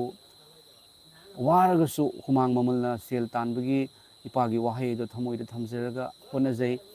ꯀꯣ ꯃꯌꯥꯝ ꯑꯗꯨꯅ ꯑꯩꯈꯣꯏꯅ ꯄꯨꯜꯂꯒ ꯏꯁꯣꯔꯒꯤ ꯅꯨꯡꯁꯤꯕ ꯏꯁꯣꯔꯒꯤ ꯑꯆꯨꯝꯕꯁꯦ ꯑꯩꯈꯣꯏ ꯍꯦꯟꯅ ꯐꯣꯡꯗꯣꯛꯅꯕ ꯌꯤꯁꯨ ꯈ꯭ꯔꯤꯁꯇꯅ ꯀꯔꯤ ꯄꯥꯝꯃꯤ ꯍꯥꯏꯕꯗꯣ ꯌꯤꯁꯨ ꯈ꯭ꯔꯤꯁꯇꯒꯤ ꯑꯆꯨꯝꯕꯗꯣ ꯑꯩꯈꯣꯏ ꯃꯌꯥꯝꯗ ꯇꯥꯛꯊꯣꯛꯅꯕꯒꯤꯗꯃꯛꯇ ꯃꯌꯥꯝ ꯑꯩꯈꯣꯏ ꯍꯣꯠꯅꯃꯤꯟꯅꯁꯤ ꯃꯌꯥꯝ ꯏꯁꯣꯔꯅ ꯄꯨꯝꯅꯃꯛꯄꯨꯁꯨ ꯁꯣꯛꯄꯤꯕ ꯑꯣꯏꯁꯅꯨ ꯄꯨꯝꯅꯃꯛꯄꯨꯁꯨ ꯂꯣꯏꯅꯕꯤꯕ ꯑꯣꯏꯁꯅꯨ ꯏꯁꯣꯔꯒꯤ ꯑꯆꯨꯝꯕ ꯉꯁꯤꯒꯤ ꯅꯨꯃꯤꯠꯇ ꯇꯥꯏꯕꯪ ꯄꯥꯟꯕꯒꯤ ꯊꯕꯛ ꯄꯨꯝꯅꯃꯛ ꯇꯧꯔꯕ ꯃꯇꯨꯡꯗ ꯏꯄꯥ ꯏꯁꯣꯔꯒꯤ ꯊꯧꯒꯜꯁꯦ ꯃꯌꯥꯝ ꯑꯗꯣꯝꯁꯨ ꯀꯥꯎꯕꯤꯒꯅꯨꯀꯣ ꯅꯣꯡꯃꯒꯤ ꯅꯨꯃꯤꯠ ꯑꯃꯗꯅꯦ ꯑꯗꯣꯝꯅ ꯊꯕꯛꯇ ꯁꯔꯀꯥꯔꯒꯤ ꯊꯕꯛ ꯄ꯭ꯔꯥꯏꯚꯦꯠꯀꯤ ꯊꯕꯛ ꯌꯨꯝꯒꯤ ꯊꯕꯛ ꯃꯌꯥꯝ ꯑꯃ ꯇꯧꯔꯕ ꯃꯇꯨꯡꯗ ꯏꯁꯣꯔꯒꯤ ꯊꯕꯛꯁꯦ ꯅꯣꯡꯃꯒꯤ ꯅꯨꯃꯤꯠ ꯑꯃꯗ ꯀꯥꯎꯕꯤꯒꯅꯨ ꯑꯩꯈꯣꯏꯅ ꯏꯁꯣꯔꯕꯨ ꯊꯥꯒꯠꯆꯕꯁꯦ ꯑꯩꯅ ꯏꯁꯣꯔꯕꯨ ꯊꯥꯒꯠꯆꯕꯁꯦ ꯑꯩꯅ ꯊꯥꯒꯠꯆꯕꯅꯤ ꯑꯗꯨꯕꯨ ꯀꯅꯥꯒꯨꯝꯕ ꯑꯃꯒꯤꯗꯃꯛꯇꯁꯨ ꯃꯌꯥꯝ ꯑꯩꯈꯣꯏ ꯈꯜꯂꯝꯁꯤ ꯃꯔꯝꯗꯤ ꯃꯁꯤ ꯏꯁꯣꯔꯒꯤ ꯑꯄꯥꯝꯕꯅꯤ ꯑꯩꯅ ꯇꯧꯖꯔꯤꯕ ꯑꯁꯦ ꯀꯟꯕꯤꯌꯨ ꯃꯄꯨ ꯍꯥꯏꯔꯤꯕ ꯆꯦꯅꯦꯜ ꯑꯁꯤꯗ ꯌꯦꯡꯕꯤꯔꯤꯕ ꯑꯩꯈꯣꯏ ꯃꯌꯥꯝꯒꯤꯗꯃꯛꯇꯅꯤꯀꯣ ꯃꯌꯥꯝ ꯑꯩ ꯄꯨꯝꯅꯃꯛꯀꯤꯗꯃꯛꯇ ꯍꯥꯏꯖꯕꯅꯤ ꯑꯃꯁꯨꯡ ꯏꯆꯤꯜ ꯏꯅꯥꯎ ꯏꯆꯦ ꯏꯆꯜ ꯏꯃꯥ ꯄꯥꯕꯨꯡꯁꯤꯡ ꯃꯩꯇꯩ ꯅꯥꯒꯥ ꯑꯗꯨꯒꯤꯗꯤ ꯑꯩꯉꯣꯟꯗ ꯐꯣꯟ ꯇꯧꯕꯤꯔꯛꯄ ꯅꯥꯒꯥꯒꯤ ꯏꯆꯤꯜ ꯏꯅꯥꯎ ꯏꯆꯦ ꯏꯆꯜ ꯏꯃꯥ ꯄꯥꯕꯨꯡꯁꯤꯡ ꯃꯔꯤꯡ ꯑꯗꯨꯒꯤꯗꯤ ꯃꯔꯤꯡꯒꯤ ꯑꯣꯖꯥꯁꯤꯡ ꯏꯆꯦ ꯏꯆꯜꯁꯤꯡ ꯇꯥꯡꯈꯨꯜ ꯑꯗꯨꯒꯤ ꯀꯕꯨꯏꯒꯤ ꯑꯗꯨꯒꯤꯗꯤ ꯑꯩꯈꯣꯏꯒꯤ ꯆꯤꯔꯨ ꯍꯥꯏꯅꯁꯨ ꯃꯌꯥꯝ ꯑꯩꯈꯣꯏ ꯑꯁꯥꯝꯗꯗꯤ ꯀꯌꯥꯝ ꯑꯩ ꯌꯥꯝꯅ ꯑꯩꯈꯣꯏꯒꯤ ꯈꯪꯖꯗꯕ ꯍꯥꯏꯇꯥꯔꯦꯀꯣ ꯃꯅꯤꯄꯨꯔꯗ ꯂꯥꯛꯆꯗꯕꯅꯤꯅ ꯑꯗꯨ ꯆꯤꯔꯨꯒꯤ ꯑꯗꯨꯒꯤꯗꯤ ꯇꯣꯉꯥꯟꯅ ꯑꯩꯈꯣꯏꯒꯤ ꯔꯣꯡꯃꯩꯒꯤ ꯏꯆꯤꯜ ꯏꯅꯥꯎ ꯏꯆꯦ ꯏꯆꯜ ꯀꯌꯥꯅꯁꯨ ꯐꯣꯟ ꯇꯧꯕꯤꯔꯛꯏ ꯃꯅꯤꯄꯨꯔꯗꯒꯤ ꯌꯥꯝ ꯅꯨꯡꯁꯤ ꯃꯌꯥꯝ ꯑꯗꯣꯝ ꯃꯌꯥꯝꯒꯤ ꯁꯄꯣꯔꯠꯇꯒꯤ ꯍꯥꯏꯖꯕꯤꯕꯒꯤ ꯃꯄꯥꯟꯅꯁꯨ ꯑꯩꯅ ꯊꯧꯒꯜ ꯇꯧꯕ ꯉꯝꯖꯕꯅꯤ ꯃꯌꯥꯝ ꯈ꯭ꯋꯥꯏꯗꯒꯤ ꯁꯣꯟꯕ ꯁꯤꯔꯅꯤ ꯍꯥꯏꯗꯨꯅ ꯏꯃꯥꯒꯤ ꯃꯈꯣꯡ ꯄꯥꯏꯔꯒ ꯀꯞꯇꯨꯅ ꯂꯩꯔꯝꯂꯕ ꯑꯩꯅꯤ ꯃꯌꯥꯝ ꯌꯤꯁꯨ ꯈ꯭ꯔꯤꯁꯇꯅ ꯍꯤꯡꯍꯟꯕꯤꯕꯅꯤ ꯃꯌꯥꯝꯅ ꯍꯥꯏꯖꯕꯤꯕꯒꯤ ꯃꯄꯥꯟꯅꯤ ꯃꯔꯝ ꯑꯗꯨꯅ ꯑꯩꯅ ꯇꯧꯖꯔꯤꯕ ꯊꯧꯒꯜ ꯑꯁꯦ ꯃꯌꯥꯝ ꯑꯩꯈꯣꯏ ꯃꯌꯥꯝꯒꯤꯗꯃꯛꯇꯅꯤꯀꯣ ꯁꯕꯁꯀ꯭ꯔꯥꯏꯕꯔ ꯑꯣꯏꯔꯤꯕ ꯑꯩꯈꯣꯏ ꯄꯨꯝꯅꯃꯛꯀꯤꯗꯃꯛꯇꯅꯤ ꯃꯌꯥꯝ ꯀꯣ ꯃꯔꯝ ꯑꯗꯨꯅ ꯑꯩꯈꯣꯏ ꯄꯨꯛꯅꯤꯡ ꯄꯨꯛꯆꯦꯜ ꯑꯃꯠꯇ ꯑꯣꯏꯅ ꯏꯄꯥꯒꯤ ꯊꯧꯒꯜ ꯇꯧꯃꯤꯟꯅꯁꯤ ꯏꯄꯥꯒꯤ ꯑꯆꯨꯝꯕ ꯈꯪꯍꯟꯃꯤꯟꯅꯁꯤ ꯃꯌꯥꯝ ꯑꯗꯨꯒ ꯉꯁꯥꯏꯁꯦ ꯃꯌꯥꯝ ꯑꯌꯨꯛꯇ ꯑꯩꯉꯣꯟꯗ ꯃꯅꯤꯄꯨꯔꯗꯒꯤ ꯏꯅꯥꯎꯁꯦ ꯃꯥ ꯀꯞꯄꯒ ꯐꯣꯟ ꯇꯧꯔꯛꯏꯀꯣ ꯀꯞꯄꯒ ꯐꯣꯟ ꯇꯧꯔꯛꯏ ꯑꯩꯅ ꯊꯥꯡꯒꯠꯄ ꯃꯇꯝꯗ ꯍꯦꯜꯂꯣ ꯍꯥꯏꯅ ꯍꯥꯏꯔꯦ ꯏꯅꯥꯎꯁꯤꯅꯁꯨ ꯍꯦꯜꯂꯣ ꯍꯥꯏꯅ ꯏꯌꯥꯝꯕ ꯍꯥꯏꯅ ꯍꯥꯏꯔꯒ ꯋꯥ ꯉꯥꯡꯉꯛꯇꯦꯕꯀꯣ ꯑꯩ ꯂꯥꯏꯟꯁꯦ ꯀꯩꯗꯧꯔ ꯌꯥꯅꯣ ꯍꯥꯏꯅ ꯍꯦꯜꯂꯣ ꯍꯥꯏꯅ ꯍꯥꯏꯕ ꯃꯇꯝꯗ ꯃꯥ ꯀꯞꯄꯒ ꯂꯩꯔꯝꯃꯦꯕ ꯑꯗꯣ ꯃꯥꯅ ꯍꯥꯏꯔꯛꯄꯁꯦ ꯏꯌꯥꯝꯕ ꯑꯩ ꯈꯔ ꯏꯁꯣꯔꯗꯒꯤ ꯈꯔ ꯂꯥꯞꯊꯣꯛꯑꯒ ꯂꯩꯔꯦ ꯃꯌꯥꯝꯅ ꯉꯥꯡꯕꯤꯔꯛꯄ ꯃꯌꯥꯝꯅ ꯀꯤꯍꯜꯂꯛꯄꯗꯒꯤ ꯑꯩ ꯏꯁꯣꯔꯗꯒꯤ ꯈꯔ ꯂꯥꯞꯊꯣꯛꯑꯒ ꯂꯩꯔꯦ ꯑꯗꯨꯕꯨ ꯑꯩꯅ ꯆꯠꯂꯝꯗꯥꯏ ꯃꯇꯝ ꯑꯌꯥꯝꯕꯗ ꯏꯁꯣꯔꯗꯤ ꯊꯃꯣꯏꯗ ꯍꯥꯏꯖꯩ ꯏꯌꯥꯝꯕ ꯑꯩꯒꯤꯗꯃꯛꯇ ꯄ꯭ꯔꯥꯊꯅꯥ ꯇꯧꯕꯤꯌꯨ ꯍꯥꯏ ꯃꯌꯥꯝ ꯑꯩꯅ ꯍꯥꯏꯈꯤꯕꯅꯤ ꯏꯅꯥꯎ ꯌꯤꯁꯨ ꯈ꯭ꯔꯤꯁꯇꯅ ꯈꯥꯡꯈꯤꯕꯗꯣ ꯑꯩꯈꯣꯏꯒꯤꯗꯃꯛꯇꯅꯤ ꯑꯗꯨꯅ ꯑꯩꯈꯣꯏꯅꯁꯨ ꯃꯍꯥꯛꯀꯤꯗꯃꯛꯇ ꯈꯥꯡꯕꯒꯤ ꯃꯊꯧ ꯇꯥꯏ ꯑꯗꯨꯒ ꯑꯊꯦꯝꯕꯗ ꯃꯥꯌꯣꯛꯅꯈꯤꯕꯅꯤ ꯌꯤꯁꯨ ꯈ꯭ꯔꯤꯁꯇꯅ ꯃꯔꯝ ꯑꯗꯨꯅ ꯑꯊꯦꯝꯕꯗ ꯑꯩꯈꯣꯏꯕꯨ ꯑꯊꯦꯝꯕꯗꯒꯤ ꯀꯟꯕꯤꯒꯅꯤ ꯕꯥꯏꯕꯜꯅ ꯍꯥꯏ ꯌꯤꯁꯨ ꯈ꯭ꯔꯤꯁꯇꯅ ꯑꯊꯦꯝꯕ ꯃꯥꯌꯣꯛꯅꯈꯤꯕ ꯃꯔꯝꯅ ꯑꯊꯦꯝꯕꯗ ꯇꯥꯔꯕ ꯃꯈꯣꯏꯕꯨ ꯃꯍꯥꯛꯅ ꯀꯟꯕꯤꯕ ꯉꯝꯃꯤ ꯑꯗꯨꯒ ꯕꯥꯏꯕꯜꯅ ꯑꯃꯨꯛꯁꯨ ꯀꯔꯤ ꯍꯥꯏ ꯈꯝ ꯊꯦꯡꯅ ꯋꯥꯕꯗꯨꯗꯤ ꯋꯥꯍꯜꯂꯣꯏ ꯑꯗꯨꯕꯨ ꯃꯌꯥꯝ ꯑꯩꯈꯣꯏ ꯈꯥꯡꯕ ꯀꯟꯕꯒꯤ ꯃꯊꯧ ꯇꯥꯏ ꯃꯌꯥꯝ ꯀꯣ ꯈꯥꯡꯕ ꯀꯟꯕ ꯏꯄꯥꯒꯤꯗꯃꯛꯇ ꯂꯦꯞꯄ ꯃꯔꯝꯗꯤ ꯂꯦꯞꯍꯟꯒꯗꯧꯔꯤꯕꯗꯣ ꯏꯄꯥꯅꯤ ꯈꯥꯡꯕ ꯉꯝꯍꯟꯒꯗꯧꯔꯤꯕꯗꯣ ꯏꯄꯥꯅꯤ ꯃꯌꯥꯝ ꯆꯥꯡꯖꯦꯡ ꯍꯥꯏꯕꯁꯦ ꯂꯥꯛꯀꯗꯧꯔꯤꯕꯅꯤ ꯃꯔꯝꯗꯤ ꯑꯩꯈꯣꯏꯅ ꯀꯥꯒꯗꯧꯔꯤꯕ ꯆꯠꯀꯗꯧꯔꯤꯕ ꯃꯐꯝ ꯑꯁꯦ ꯀꯅꯥꯝꯇꯅ ꯐꯪꯗꯕ ꯍꯥꯏꯔꯤꯕ ꯏꯁꯣꯔꯒꯤ ꯃꯅꯥꯛꯇꯅꯤ ꯍꯥꯏꯗꯨꯅ ꯏꯅꯥꯎꯗꯨꯗꯁꯨ ꯑꯩꯅ ꯍꯥꯏꯖꯈꯤ ꯑꯃꯁꯨꯡ ꯏꯅꯥꯎꯗꯨꯗ ꯑꯩꯅꯁꯨ ꯄ꯭ꯔꯦꯌꯔ ꯇꯧꯈꯤꯕꯅꯤ ꯃꯥꯒꯤ ꯊꯃꯣꯏꯕꯨꯁꯨ ꯑꯩꯅ ꯊꯧꯒꯠꯆꯈꯤꯕꯅꯤ ꯃꯌꯥꯝ ꯑꯁꯤꯅꯤ ꯃꯌꯥꯝ ꯑꯩꯈꯣꯏ ꯏꯁꯣꯔꯒꯤ ꯅꯨꯡꯁꯤꯕ ꯑꯆꯨꯝꯕꯗꯣ ꯍꯦꯟꯅ ꯑꯩꯈꯣꯏ ꯐꯣꯡꯗꯣꯛꯅꯕ ꯍꯣꯠꯅꯃꯤꯟꯅꯁꯤ ꯃꯌꯥꯝ ꯑꯗꯨꯒ ꯑꯩꯅ ꯈꯟꯖꯔꯤꯕ ꯈ꯭ꯔꯤꯁꯃꯥꯁꯀꯤ ꯅꯨꯃꯤꯠꯇ ꯂꯥꯛꯀꯗꯧꯔꯤꯕ ꯈ꯭ꯔꯤꯁꯃꯥꯁꯀꯤ ꯅꯨꯃꯤꯠꯇ ꯃꯌꯥꯝ ꯑꯩꯈꯣꯏꯒꯤ ꯏꯁꯣꯔꯒꯤ ꯊꯧꯔꯝ ꯂꯣꯏꯔꯕ ꯃꯇꯨꯡꯗ ꯌꯤꯁꯨ ꯈ꯭ꯔꯤꯁꯇꯒꯤ ꯊꯧꯔꯝ ꯂꯣꯏꯔꯕ ꯃꯇꯨꯡꯗ ꯑꯩꯈꯣꯏꯅ ꯈ꯭ꯔꯤꯁꯃꯥꯁꯀꯤ ꯊꯧꯔꯝ ꯂꯣꯏꯔꯒ ꯑꯩꯈꯣꯏꯒꯤ ꯂꯩꯇ ꯂꯥꯏꯔꯗ ꯃꯌꯥꯝ ꯑꯩꯅ ꯃꯔꯨ ꯑꯣꯏꯅ ꯈꯟꯖꯒꯗꯧꯕꯁꯦ ꯑꯩꯈꯣꯏꯒꯤ ꯑꯋꯥ ꯑꯅꯥ ꯇꯥꯔꯕ ꯊꯕꯛ ꯏꯪꯈꯥꯡ ꯇꯧꯕ ꯉꯝꯗꯕ ꯍꯥꯏꯔꯤꯕ ꯃꯤꯁꯤꯡ ꯑꯗꯣ ꯑꯗꯨꯗ ꯑꯣꯏꯅ ꯕ꯭ꯂꯥꯡꯀꯦꯠꯁꯦ ꯑꯩꯈꯣꯏꯒꯤ ꯁꯨꯞꯅꯕꯒꯤꯗꯣ ꯂꯨꯄꯥ 1,000ꯒ ꯃꯃꯥꯡꯗ ꯂꯧꯈꯤꯕꯗꯣ 150ꯃꯨꯛ ꯇꯥꯕꯅꯦ ꯍꯥꯏꯔꯤꯕ ꯕ꯭ꯂꯥꯡꯀꯦꯠꯇꯣ ꯈꯔ ꯌꯥꯝꯅ ꯃꯌꯥꯝ ꯂꯧꯅꯕꯒꯤꯗꯃꯛꯇ ꯑꯩꯈꯣꯏ ꯍꯣꯠꯅꯃꯤꯟꯅꯁꯤ ꯃꯁꯤ ꯑꯩ ꯏꯊꯟꯇꯅꯗꯤ ꯉꯝꯒꯗꯧꯕ ꯅꯠꯇꯦ ꯑꯩꯈꯣꯏ ꯃꯌꯥꯝꯅ ꯍꯣꯠꯅꯔꯒ ꯃꯌꯥꯝ ꯉꯝꯍꯟꯃꯤꯟꯅꯁꯤ ꯃꯔꯝꯗꯤ ꯑꯩꯈꯣꯏꯅ ꯂꯩꯔꯤꯕ ꯑꯦꯔꯤꯌꯥ ꯑꯀꯣꯏꯕꯁꯦ ꯑꯁꯤꯒ ꯌꯤꯁꯨ ꯈ꯭ꯔꯤꯁꯇ ꯊꯥꯖꯕ ꯃꯤꯁꯤꯡꯁꯦ ꯃꯌꯥꯝ ꯌꯥꯝ ꯂꯤꯛꯏ ꯍꯥꯟꯅꯗꯤ ꯌꯥꯝꯃꯝꯃꯦ ꯃꯌꯥꯝ ꯌꯦꯡꯕꯤꯌꯨꯀꯣ ꯑꯩꯈꯣꯏꯅ ꯂꯩꯔꯤꯕ ꯑꯦꯔꯤꯌꯥꯁꯤꯗ ꯂꯩꯔꯝꯃꯤꯕ ꯈ꯭ꯔꯤꯁꯇꯦꯟ ꯈꯔꯒꯤ ꯋꯥꯔꯤ ꯑꯩ ꯍꯥꯏꯖꯔꯛꯀꯦ ꯃꯌꯥꯝ ꯑꯔꯣꯏꯕꯗ ꯑꯗꯣꯝꯁꯤꯡꯒꯤ ꯀꯃꯦꯟ ꯄꯥꯊꯣꯛꯆꯒꯦꯀꯣ ꯑꯍꯥꯟꯕꯗ ꯑꯩꯅ ꯂꯩꯔꯤꯕ ꯃꯐꯝꯁꯦ ꯑꯁꯤꯗ ꯃꯌꯥꯝꯅꯦ ꯃꯤꯖꯣꯔꯥꯝꯗꯒꯤ ꯉꯁꯤꯗꯒꯤ ꯆꯍꯤ ꯌꯥꯝꯃꯦ ꯀꯨꯏꯔꯦꯀꯣ ꯃꯌꯥꯝ ꯃꯤꯖꯣꯔꯥꯝꯗꯒꯤ ꯈ꯭ꯔꯤꯁꯇꯦꯟꯒꯤ ꯃꯤꯁꯅꯔꯤ ꯈꯔ ꯂꯥꯛꯄ ꯃꯣꯏ ꯅꯨꯄꯥꯁꯨ ꯅꯨꯄꯤꯁꯨ ꯂꯥꯛꯑꯦ ꯃꯇꯝꯗꯨꯒ ꯃꯌꯥꯝ ꯑꯩ ꯑꯉꯥꯡ ꯑꯣꯏꯔꯤ ꯀ꯭ꯂꯥꯁ 8, 9, 10 ꯀ꯭ꯂꯥꯁ 8, 9 ꯍꯥꯏꯔꯁꯤ ꯃꯈꯣꯏ ꯈ꯭ꯔꯤꯁꯇꯦꯟꯒꯤ ꯃꯤꯁꯤꯡ ꯂꯥꯛꯑꯦ ꯅꯨꯄꯤ ꯅꯨꯄꯥ ꯇꯧꯔꯒ ꯂꯥꯛꯑꯒ ꯃꯐꯝ ꯑꯃꯗ ꯑꯩꯈꯣꯏ ꯁꯤꯗꯒꯤ ꯈꯤꯇꯪ ꯆꯠꯂꯒ ꯃꯐꯝ ꯑꯃꯗ ꯃꯌꯥꯝ ꯃꯣꯏꯁꯦ ꯑꯩꯈꯣꯏꯒꯤ ꯀ꯭ꯔꯨꯁꯦꯠ ꯇꯧꯋꯦꯕꯀꯣ ꯄ꯭ꯔꯣꯒ꯭ꯔꯥꯝ ꯇꯧꯔꯦ ꯑꯩꯈꯣꯏꯒꯤ ꯅꯨꯡꯊꯥꯡꯗ ꯏꯁꯩ ꯁꯛꯄ ꯅꯨꯄꯤ ꯅꯨꯄꯥ ꯃꯌꯥꯝ ꯇꯧꯔꯒ ꯅꯨꯃꯤꯠ ꯍꯨꯝꯅꯤ ꯃꯔꯤꯅꯤꯒꯤ ꯄ꯭ꯔꯣꯒ꯭ꯔꯥꯝ ꯇꯧꯕꯅꯦ ꯑꯗꯨꯗ ꯑꯩꯈꯣꯏꯁꯨ ꯌꯦꯡꯕ ꯆꯠꯂꯦ ꯃꯥꯏꯛ ꯈꯣꯡꯉꯕꯅꯤꯅꯀꯣ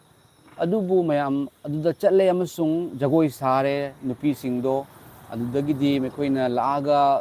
ꯆꯥꯅꯕꯒꯤ ꯖꯦꯟ ꯅꯥꯀꯟ ꯑꯃꯗ ꯊꯣꯡꯉꯦ ꯉꯥ ꯅꯥꯀꯟ ꯑꯃꯗ ꯊꯣꯡꯉꯦ ꯍꯥꯏꯔꯤꯕ ꯖꯦꯟ ꯆꯥꯅꯕꯒꯤꯗꯃꯛꯇꯁꯨ ꯃꯤ ꯆꯠꯂꯦ ꯀꯣ ꯑꯗꯨꯒ ꯎꯔꯒ ꯑꯩꯈꯣꯏꯒꯤ ꯅꯨꯄꯤꯁꯨ ꯌꯥꯎꯕ ꯅꯨꯄꯥꯁꯨ ꯌꯥꯎꯕ ꯃꯌꯥꯝ ꯇꯧꯕꯁꯤꯗ ꯑꯩꯈꯣꯏ ꯑꯩꯈꯣꯏꯒꯤ ꯃꯅꯥꯛꯁꯤꯗꯒꯤ ꯃꯌꯥꯝ ꯀꯣ ꯃꯤ 150 200 ꯃꯌꯥꯝ ꯅꯨꯃꯤꯠ ꯍꯨꯝꯅꯤ ꯃꯔꯤꯅꯤꯒꯤ ꯀ꯭ꯔꯨꯁꯦꯠꯇꯨꯗ 150 200ꯁꯦ ꯕꯥꯞꯇꯥꯏꯁ ꯇꯧꯋꯦꯕ ꯃꯌꯥꯝ ꯌꯦꯡꯕꯤꯌꯨꯀꯣ ꯑꯩꯈꯣꯏ ꯈꯨꯟꯁꯤꯗꯒꯤ ꯕꯥꯞꯇꯥꯏꯁ ꯇꯧꯔꯒ ꯑꯗꯨꯗꯤ ꯇꯧꯔꯤꯕ ꯕꯥꯞꯇꯥꯏꯁ ꯇꯧꯔꯤꯕ ꯄꯥꯁꯇꯔꯗꯨꯅꯁꯨ ꯃꯌꯥꯝ ꯀꯣ ꯍꯥꯏꯗꯤ ꯀꯅꯥꯒꯨꯝꯕ ꯑꯃꯅ ꯕꯥꯞꯇꯥꯏꯁ ꯇꯧꯔꯒꯦ ꯍꯥꯏꯔꯒ ꯍꯦꯛꯇ ꯇꯧꯁꯟꯕꯁꯦ ꯑꯁꯤ ꯌꯥꯗꯦꯕ ꯈꯤꯇꯪ ꯏꯁꯣꯔꯒꯤ ꯃꯔꯝꯗ ꯋꯥꯔꯤ ꯁꯥꯟꯅꯕ ꯏꯁꯣꯔꯒꯤ ꯃꯔꯝꯗ ꯗꯤꯁꯀꯁ ꯇꯧꯅꯕ ꯕꯥꯞꯇꯥꯏꯁꯀꯤ ꯑꯔꯊ ꯀꯔꯤꯅꯣ ꯌꯤꯁꯨ ꯈ꯭ꯔꯤꯁꯇ ꯂꯧꯁꯟꯕꯒꯤ ꯑꯔꯊ ꯀꯔꯤꯅꯣ ꯌꯤꯁꯨ ꯀꯔꯤꯒꯤꯗꯃꯛꯇ ꯃꯊꯧ ꯇꯥꯔꯤꯕꯅꯣ ꯍꯥꯏꯕꯒꯤ ꯋꯥꯍꯩꯁꯤꯡ ꯑꯁꯦ ꯍꯥꯏꯕꯤꯗꯅ ꯇꯥꯛꯄꯤꯗꯅ ꯇꯧꯗꯅ ꯊꯥꯖꯔꯕ ꯊꯥꯖꯗ꯭ꯔꯤꯕ꯭ꯔꯥ ꯍꯥꯏꯅ ꯌꯥꯝꯅ ꯀꯨꯞꯅ ꯍꯪꯕ ꯃꯊꯧ ꯇꯥꯏꯗꯅ ꯃꯌꯥꯝ ꯕꯥꯞꯇꯥꯏꯁ ꯇꯧꯕ ꯍꯥꯏꯕꯁꯦ ꯃꯄꯥ ꯃꯆꯥꯅꯨꯄꯥ ꯑꯃꯁꯨꯡ ꯊꯋꯥꯏ ꯑꯁꯦꯡꯕꯒꯤ ꯃꯤꯡꯗ ꯇꯧꯒꯗꯧꯕꯅꯤ ꯈꯥꯂꯤ ꯏꯁꯤꯡꯗ ꯂꯨꯞꯁꯜꯂꯒ ꯌꯥꯕ ꯅꯠꯇꯦ ꯏꯁꯤꯡ ꯈꯤꯛꯑꯒ ꯌꯥꯕ ꯅꯠꯇꯦ ꯑꯗꯨꯃꯥꯏꯅ ꯇꯧꯍꯧꯗ꯭ꯔꯕ ꯃꯌꯥꯝ ꯌꯦꯡꯕꯤꯌꯨꯀꯣ ꯂꯣꯏꯅ ꯕꯥꯞꯇꯥꯏꯁ ꯇꯧꯔꯒ ꯑꯗꯨꯗꯒꯤꯗꯤ ꯀꯃꯥꯏꯅ ꯇꯧꯔꯦ ꯑꯩꯈꯣꯏꯁꯤꯒ ꯈ꯭ꯔꯤꯁꯇꯦꯟ ꯃꯌꯥꯝ ꯌꯥꯝꯃꯦꯕ ꯃꯤ 150 200 ꯀꯥꯏꯁꯦ ꯃꯌꯥꯝ ꯌꯥꯝꯃꯕꯅꯤꯀꯣ ꯑꯗꯨꯗꯒꯤꯗꯤ ꯀꯃꯥꯏꯅ ꯇꯧꯔꯦ ꯃꯈꯣꯏꯁꯦ 2 ꯇꯣꯛꯂꯛ 3 ꯇꯣꯛꯂꯛ 5 ꯇꯣꯛꯂꯛ 10 ꯇꯣꯛꯂꯛ ꯇꯧꯗꯅꯅꯦ ꯉꯁꯤꯗꯤ 150 200 ꯂꯩꯔꯝꯕ ꯈ꯭ꯔꯤꯁꯇꯦꯟꯗꯣ ꯉꯁꯤ ꯈ꯭ꯔꯤꯁꯇꯦꯟ 2 3 ꯈꯛ ꯂꯩꯌꯦꯕ ꯍꯥꯏꯔꯤꯕ ꯃꯐꯝꯁꯤꯗꯅꯤ ꯌꯤꯁꯨ ꯈ꯭ꯔꯤꯁꯇ ꯏꯄꯥ ꯏꯁꯣꯔꯅ ꯑꯩꯕꯨ ꯈꯟꯗꯣꯛꯄꯤꯔꯤꯁꯦ ꯑꯁꯤꯒꯤ ꯃꯔꯝ ꯂꯩꯌꯦꯕ ꯃꯌꯥꯝ ꯃꯈꯣꯏꯅ ꯆꯪꯉꯝꯕꯗꯣ ꯃꯈꯣꯏ ꯈ꯭ꯔꯤꯁꯇꯦꯟ ꯍꯥꯏꯔꯤꯕ ꯃꯤꯡꯁꯦ ꯇꯥꯎꯔꯒ ꯃꯅꯨꯡꯗꯣ ꯈꯪꯗꯅ ꯃꯄꯥꯟꯗꯨꯒ ꯈꯪꯉꯒ ꯃꯈꯣꯏꯅ ꯆꯠꯂꯝꯕꯅꯦ ꯃꯄꯥꯟꯗꯨꯗ ꯈꯪꯉꯒ ꯍꯥꯏꯕꯗꯤ ꯑꯍꯥꯟꯕꯗ ꯃꯈꯣꯏꯅ ꯈꯜꯂꯝꯕꯁꯦ ꯅꯨꯄꯤ ꯂꯥꯛꯑꯦ ꯍꯥꯏꯕꯁꯦ ꯃꯈꯣꯏꯅ ꯈꯜꯂꯦ ꯃꯈꯣꯏꯒꯤ ꯑꯗꯨꯗ ꯅꯨꯄꯤ ꯃꯁꯛ ꯐꯖꯕ ꯃꯌꯥꯝ ꯂꯥꯛꯑꯦ ꯍꯥꯏꯕꯗꯤ ꯑꯗꯨꯃꯥꯏꯅ ꯇꯧꯔꯒꯗꯤ ꯀꯩꯅꯣ ꯇꯧꯕ ꯌꯥꯔꯅꯤ ꯍꯥꯏꯗꯤ ꯅꯨꯄꯤ ꯀꯣꯏꯅꯕ ꯌꯥꯔꯅꯤ ꯃꯔꯤ ꯁꯝꯅꯕ ꯌꯥꯔꯅꯤ ꯍꯥꯏꯅ ꯈꯟꯕꯒꯤꯗꯃꯛ ꯃꯔꯝꯅꯁꯨ ꯑꯗꯨꯃꯥꯏꯅ ꯃꯈꯣꯏꯅ ꯈꯜꯂꯦ ꯀꯣ ꯈ꯭ꯔꯤꯁꯇꯦꯟ ꯑꯣꯏꯔꯦ ꯈ꯭ꯔꯤꯁꯇꯦꯟ ꯆꯪꯉꯦ ꯍꯥꯏꯅ ꯈꯜꯂꯦ ꯈꯔꯅ ꯀꯔꯤ ꯈꯜꯂꯝꯃꯤ ꯑꯗꯨꯃꯥꯏꯅ ꯑꯣꯏꯔꯒꯗꯤ ꯈ꯭ꯔꯤꯁꯇꯦꯟ ꯑꯣꯏꯔꯒꯗꯤ ꯑꯩꯈꯣꯏꯒꯤ ꯊꯕꯛ ꯄꯤꯔꯛꯑꯅꯤ ꯃꯣꯏ ꯏꯅꯥ ꯀꯩꯔꯥꯛ ꯈꯨꯟꯕ ꯃꯤꯁꯨ ꯂꯩ ꯀꯥꯏꯅ ꯊꯕꯛ ꯄꯤꯔꯅꯤ ꯍꯥꯏꯅꯁꯨ ꯈꯟꯕ ꯑꯁꯨꯃꯥꯏꯅꯁꯨ ꯂꯩꯔꯝꯃꯦ ꯑꯗꯨꯑꯣꯏꯗꯤ ꯍꯥꯏꯕꯗꯤ ꯃꯁꯥꯒꯤ ꯀꯥꯟꯅꯕ ꯃꯁꯥꯒꯤ ꯑꯣꯏꯖꯕ ꯉꯥꯛꯇ ꯊꯤꯔꯒ ꯂꯩꯔꯝꯕ ꯍꯥꯏꯕꯗꯤ ꯑꯆꯨꯝꯕ ꯈꯪꯒꯗꯕꯗꯨꯗꯤ ꯈꯪꯗꯕ ꯊꯤꯒꯗꯕꯗꯨꯗꯤ ꯊꯤꯔꯝꯗꯕ ꯑꯗꯨꯕꯨ ꯃꯁꯥꯒꯤ ꯑꯣꯏꯖꯅꯕꯒꯤ ꯄꯩꯁꯥ ꯐꯪꯅꯕꯒꯤ ꯅꯨꯡꯉꯥꯏꯅꯕꯒꯤ ꯉꯥꯏꯍꯥꯛꯀꯤ ꯑꯣꯏꯕꯗ ꯈꯜꯂꯒ ꯂꯩꯔꯝꯃꯦ ꯑꯗꯨꯅ ꯆꯥꯡꯌꯦꯡ ꯂꯥꯛꯄ ꯇꯦꯁ ꯂꯥꯛꯄ ꯃꯇꯝꯗꯗꯤ ꯂꯣꯏ ꯇꯨꯔꯦ ꯑꯁꯤꯅꯤ ꯃꯌꯥꯝ ꯀꯣ ꯁꯨꯃꯥꯏꯅ ꯇꯧꯋꯤ ꯑꯗꯨꯅ ꯁꯤ ꯌꯥꯝꯅ ꯀꯩꯅꯣ ꯇꯧꯕ ꯃꯊꯧ ꯇꯥꯏ ꯑꯩꯈꯣꯏꯒꯤ ꯀꯩꯅꯣ ꯑꯣꯏꯔꯤꯕꯁꯤꯡꯗꯨꯅꯁꯨ ꯕꯥꯞꯇꯥꯏꯁ ꯇꯧꯕ ꯃꯇꯝꯗ ꯍꯦꯛꯇ ꯃꯤꯡ ꯌꯥꯝꯅꯕꯒꯤ ꯑꯩꯒꯤ ꯃꯇꯝꯗ ꯃꯤ ꯑꯁꯨꯛ ꯌꯥꯝꯅ ꯑꯩꯅ ꯅꯣꯡꯃꯗ ꯕꯥꯞꯇꯥꯏꯁ ꯇꯧꯋꯤꯒ ꯍꯥꯏꯔꯒ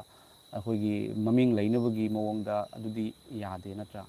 ꯀꯔꯤ ꯀꯥꯟꯅꯒꯅꯤ ꯃꯤ 200 ꯕꯥꯞꯇꯥꯏꯁ ꯇꯧꯔꯒ 200ꯃꯛ ꯇꯣꯛꯈ꯭ꯔꯒꯗꯤ ꯃꯤ ꯑꯃꯅꯤ ꯂꯩꯍꯧꯔꯤꯕꯁꯤꯁꯨ ꯑꯃꯨꯛ ꯀꯔꯤ ꯍꯥꯏꯅꯤ ꯃꯌꯥꯝ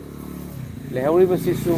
ꯏꯁꯣꯔꯒꯤ ꯑꯆꯨꯝꯕ ꯅꯨꯡꯁꯤꯕꯗꯣ ꯎꯠꯊꯣꯛꯄ ꯅꯠꯇꯦ ꯃꯌꯨꯝꯗ ꯈꯔ ꯌꯨ ꯌꯣꯟꯁꯤꯟꯒꯅꯤ ꯖꯨꯉꯧ ꯈꯔ ꯌꯣꯟꯒꯅꯤ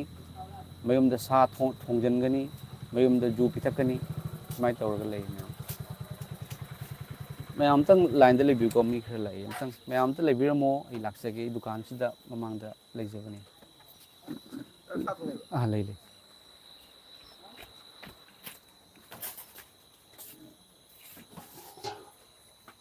ꯀꯌꯥꯒꯤ ꯍꯣꯏ ꯃꯃꯟ ꯅꯥꯏꯕ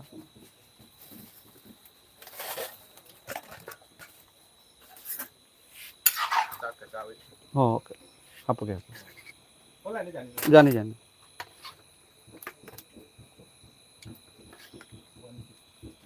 ꯎꯝ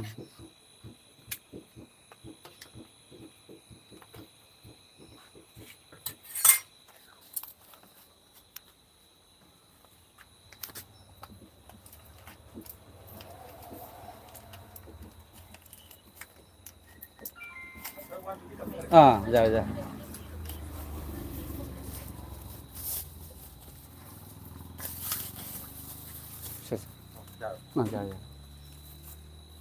ꯑꯁꯤꯗ ꯀꯣ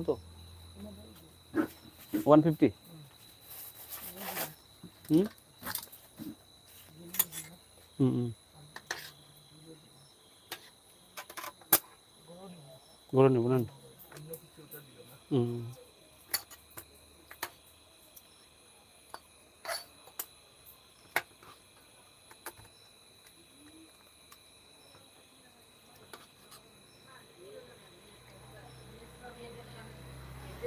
আলু দিব আলু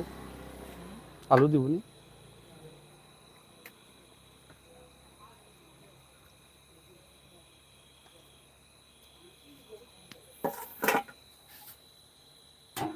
আজকে এটা নানি খায়া খায়া দেখো রোজটা বেজান টেস্ট আছে আমি তো সব এমডিএইচ দিয়ে সব এমডিএইচ এর মশলা ইউজ করে আর কি অন্য মশলা না